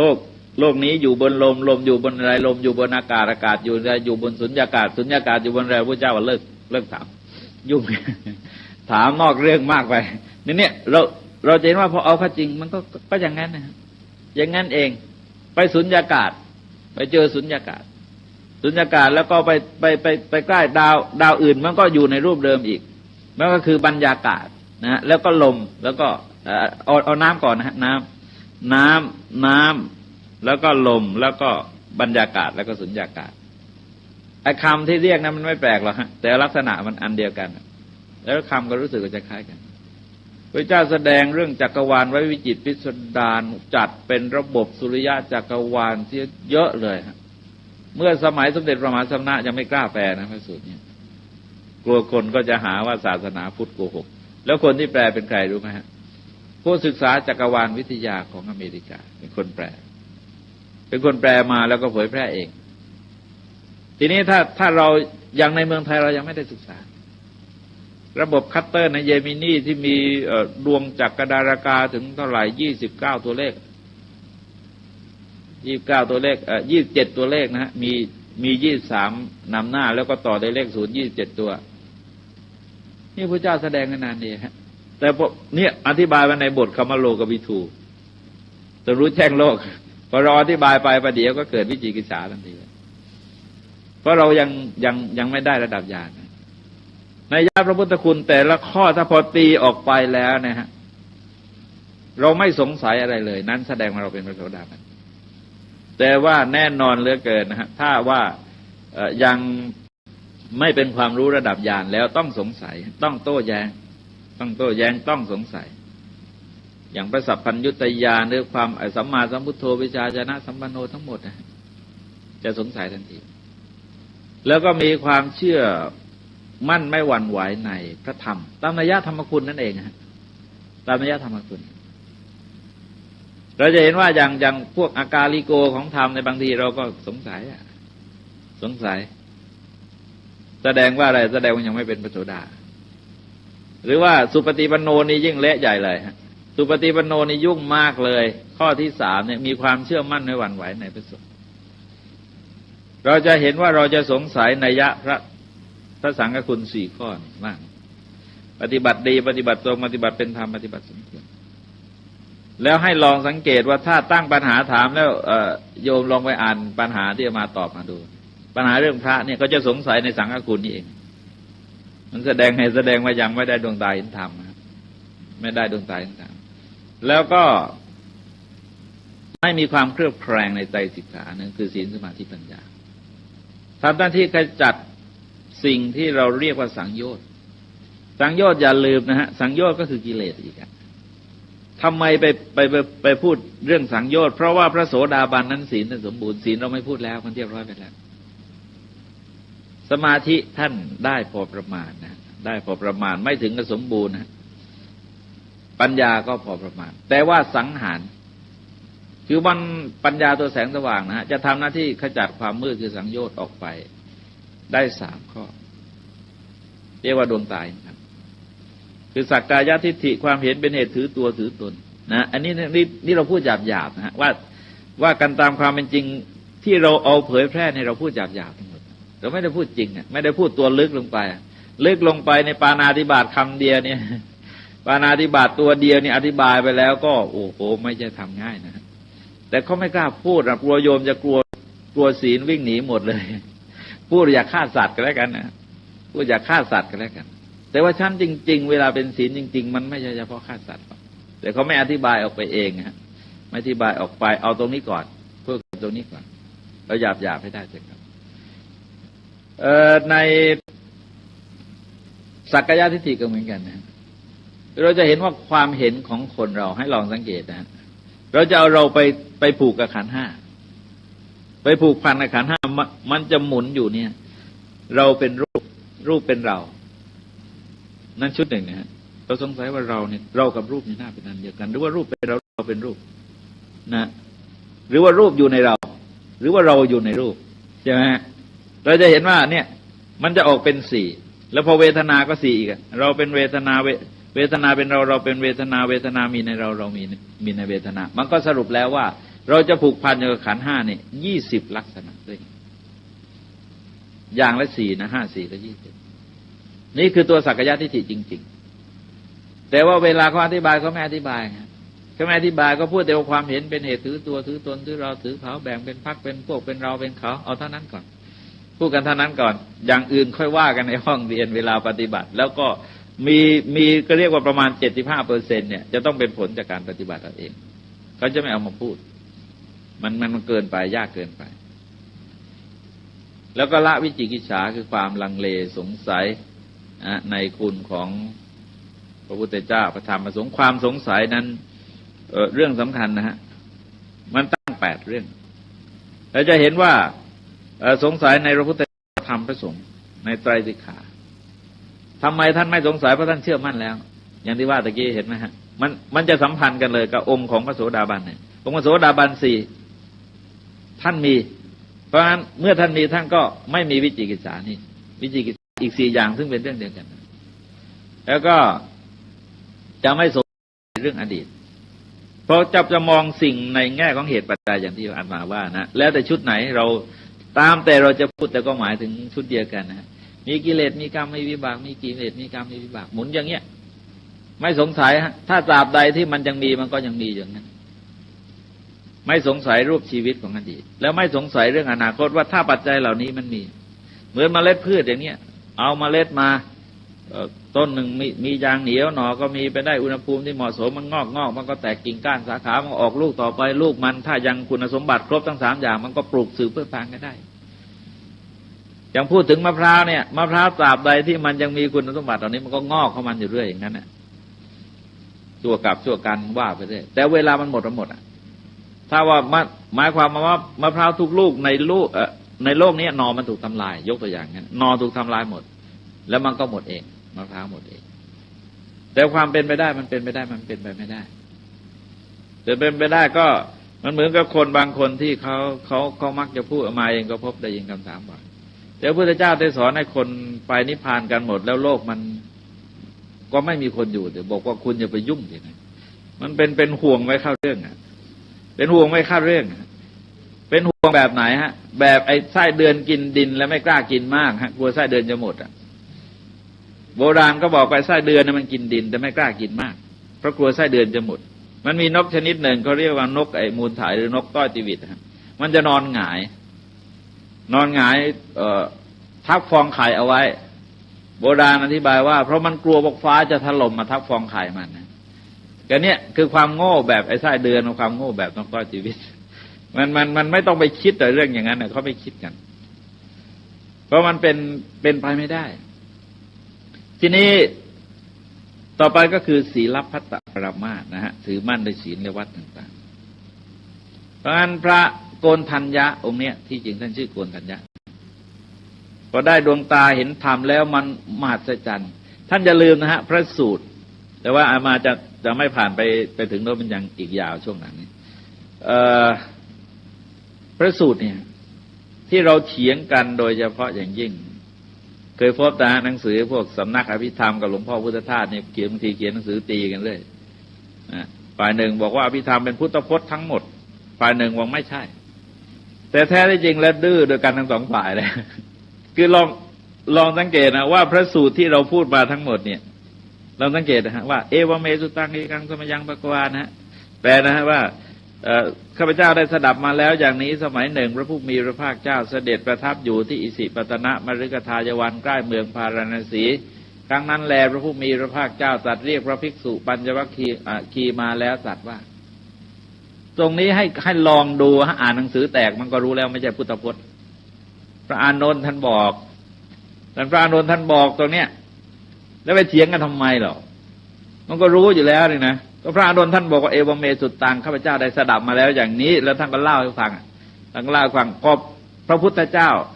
ตรัสเรียกภิกษุปัญจวัคคีย์มาแล้วรับสั่งว่าดเวเมภิกขเวรับสั่งว่าดเวเมภิกขเวพระพุทธเจ้าขึ้นตรงนั้นนั่นแหละคือพุทธพจน์พอมาถึงตัวธรรมจักร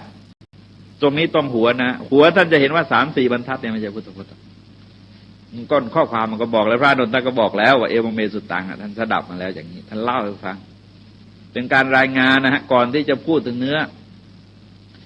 พอมาถึงตรงนี้พระพุทธเจ้าก็ทรงรับสั่งว่ายานันจะปนเมดัสนังอุดาปาดิอกุปเมวิมุตติอัยมันติมาญาตินติดานิปุณัพพโวติอิดามโวจะภักวาพระผู้มีพระภาคเจ้าตรัสพระสูตรนี้จบลงอันนี้เสร็จแล้วนะไม่ใช่พระพุทธเจ้านะฮะเราจะเห็นว่าไม่ใช่พระพุทธพจน์หรอกนี่พระอานนท์ท่านเล่าพระอานนท์ท่านเล่าต่อนะพระพุทธเจ้าเทศจบตรงเนี้ยต่อไปนั้นพระอานนท์ท่านเล่านี่เราต้องแยกให้ออกมาอ่านหนังสือให้เข้าใจมันที่จริงมันไม่น่าเถียงกันนะฮะไม่น่าจะเถียงอะไรเลยมันก็พูดเรื่องกันเรียกว่าเอาชนะกันเฉยๆมันไม่มีหรอกพุทธพจน์ทั้งหมดอ่ะหมายว่าในพระสูตรพระอภิธรรมพระวินัยแล้วก็บอกกันนี้ก็บอกตรงนี้พระเล่ามาพระพุทธเจ้ารับสั่งอย่างนี้ก็เขาบอกไว้เนี่ยฮะเขาทำฟันหนูเอาไว้เลยว่าแต่จริงบางทีเขาบอกไว้เลยว่าตรงนี้เป็นพุทธพจน์เขาแยกไว้เสร็จนะพระไตรปิฎกที่จริงเราไม่น่ามาเถียงกันแต่อย่าลืมว่าพระไตรปิฎกเนี่ยมันเกิดจากการสังคายนาคือมีการจำทรงไว้พระอานนท์ท่านจำทรงไว้พอสังคายนาท่านก็ต้องเล่าขึ้นเอวเมทุกทีฮะถ้าพระสูตรในส่วนมากจะขึ้นเอวเมแล้วก็มีแนวนะมันมีแนวตั้ง9 แนวส่วนมากจะเป็นเอวเมถ้าพระสูตรก็ข้าพเจ้าได้สดับมาแล้วอย่างนี้แต่ทีนี้ตอนท้ายเนี่ยฮะมันมีเรื่องซึ่งในพระสูตรอื่นไม่มีการบรรยายไม่มีการบรรยายรายละเอียดไว้อย่างนี้ทำไมเป็นอย่างนี้นะฮะเราต้องมองย้อนไปอีกทีหนึ่งว่าไอ้ปรากฏการณ์ที่มหัศจรรย์เนี่ยที่เป็นเหตุให้แผ่นดินไหวแต่ไม่ใช่ไหวแบบตึกพังนะไม่ใช่ไหวแบบตึกพังมันแสดงอาการแปรปรวนในธรรมชาติเนี่ยแปรปรวนในธรรมชาติคือคล้ายๆกับเทวดาฟ้าดินท่านยอมรับรู้อะไรแต่อะไรแผ่นดินไหวนี่มี8 อย่างนะพระเจ้าทรงแสดงลมกำเริบนะท่านผู้มีฤทธิ์บันดาลพระโพธิสัตว์จุติจากดุสิตลงสู่ประคานพระโพธิสัตว์ประสูตินะพระพุทธเจ้าตรัสรู้พระเจ้าแสดงปฐมเทศนาปรงพระชนมายุสังขารเดี๋ยวก็นิพพานเพราะงั้นตรงนี้มันอยู่ที่แสดงปฐมเทศนาเรื่องจึงพิลึกกึกกือต่างๆจึงเกิดขึ้นมากมายเลยอยู่ในตอนสุดท้ายของพระสูตรตอนสุดท้ายของพระสูตรปวัตติเตจะภควาธรรมจักเกนะฮะเมื่อธรรมจักรอันพระผู้มีพระภาคเจ้าทรงแสดงอยู่นั้นแล้วก็เกิดปรากฏการณ์มหัศจรรย์มากมายก่ายกองนะฮะเริ่มมาภูมิมาเดวาสัตตมนุษสาเวสุงเทวดาภูมิเทวดาภาคพื้นนะตรงนี้เราจะเห็นว่าธรรมจักรพระสูตรเราตั้งแต่พระสูตรแรกเลยนะเทวดาเป็นปึกเลยนะ เทวดาเป็นปึกเลยขึ้นมาจากนี้ฮะจากภูมิเทวดาประจำภาคพื้นเนี่ยขึ้นไปถึงพรหมโลกเลยขึ้นไปถึงพรหมโลกเลยดังนั้นให้ลองสังเกตว่าอาการที่ไปพูดปฏิเสธพระพุทธเจ้าไม่แสดงเรื่องเทวดาพระพุทธศาสนาไม่ยอมรับว่าเทวดาโกหกนั้นพระพุทธเจ้าไม่แสดงเรื่องเทวดาพระพุทธศาสนาไม่ยอมรับว่าเทวดาโกหกนั้นตู่พระพุทธเจ้าดังนั้นแหละมีตั้งแต่ประสูติแรกไปเลยแหละมีตั้งแต่ประสูติแรกไปเลยตอนไปทรมานพระวรากายอยู่ก็มีเทวดามาดีดพิณให้ฟังเพื่อนึกถึงแสงทิพย์ตอนประสูติก็มีเทวดามาสนานมีทานน้ำร้อนน้ำเย็นลงมาจากอากาศเราไม่เคยปฏิเสธนะเรื่องเทวดาเนี่ยเราไม่เคยปฏิเสธแต่เราไม่ได้บอกว่าเป็นสรณะได้แต่นั้นเองเป็นสรณะอันเกษมสูงสุดหรือหลุดพ้นจากทุกข์ได้เพราะนับถือเทวดาเท่านั้นเองนะฮะแต่พึ่งพาอาศัยอะไรต่ออะไรกันได้เหมือนกับเพื่อนบ้านใกล้เคียงเราพึ่งพาอาศัยกันได้นี่ก็เป็นตอนหนึ่งแต่ว่าเวลามันก็หมดไปนะฮะมาคิดว่าเราจะมาลองดูตอนสุดท้ายทีหนึ่งเพราะว่ามีเรื่องอะไรน่าศึกษาถึงแม้ว่าจะไม่ใช่เป็นตัวพระพุทธวจนะแต่เป็นรายงานการหลังจากจบพระธรรมเทศนาตอนนั้นเองจะต้องพูดในวันเสาร์อีกทีวันนี้ก็ยังชั่วหน่อยไม่ปวดหลังต้องเอามาอีก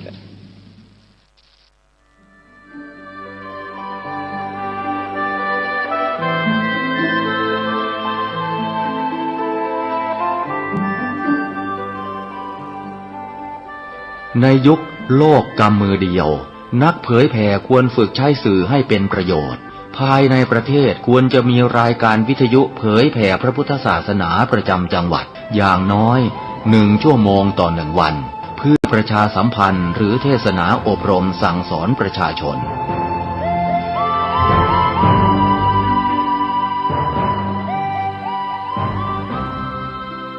การใช้สื่อวิทยุจะเข้าไปถึงครัวเรือนได้โดยพระสงฆ์ไม่ต้องเดินทางเข้าบ้าน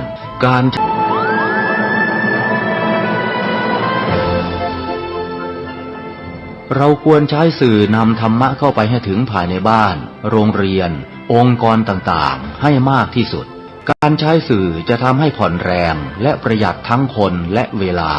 เทศนาผ่านสื่อเพียงคนเดียวเสมือนเราเนรมิตนักเผยแผ่ได้เป็นหมื่นเป็นแสนนักเผยแผ่นั้นนอกจากอบรมตามหลักสูตรธรรมดาเพื่อให้ได้วุฒิบัตรรับรองแล้วพึงอบรมเรื่องการเทศนาการเขียนการค้นคว้าซึ่งอาจจะเป็นเรื่องเฉพาะตัวแต่ก็สามารถฝึกขึ้นมาได้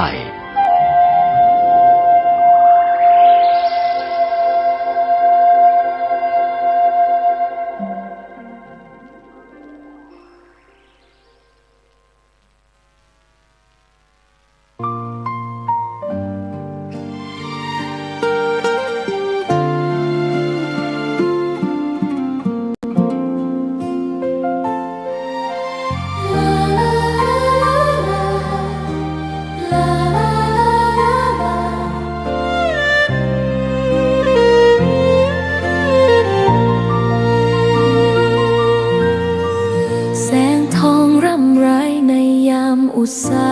ห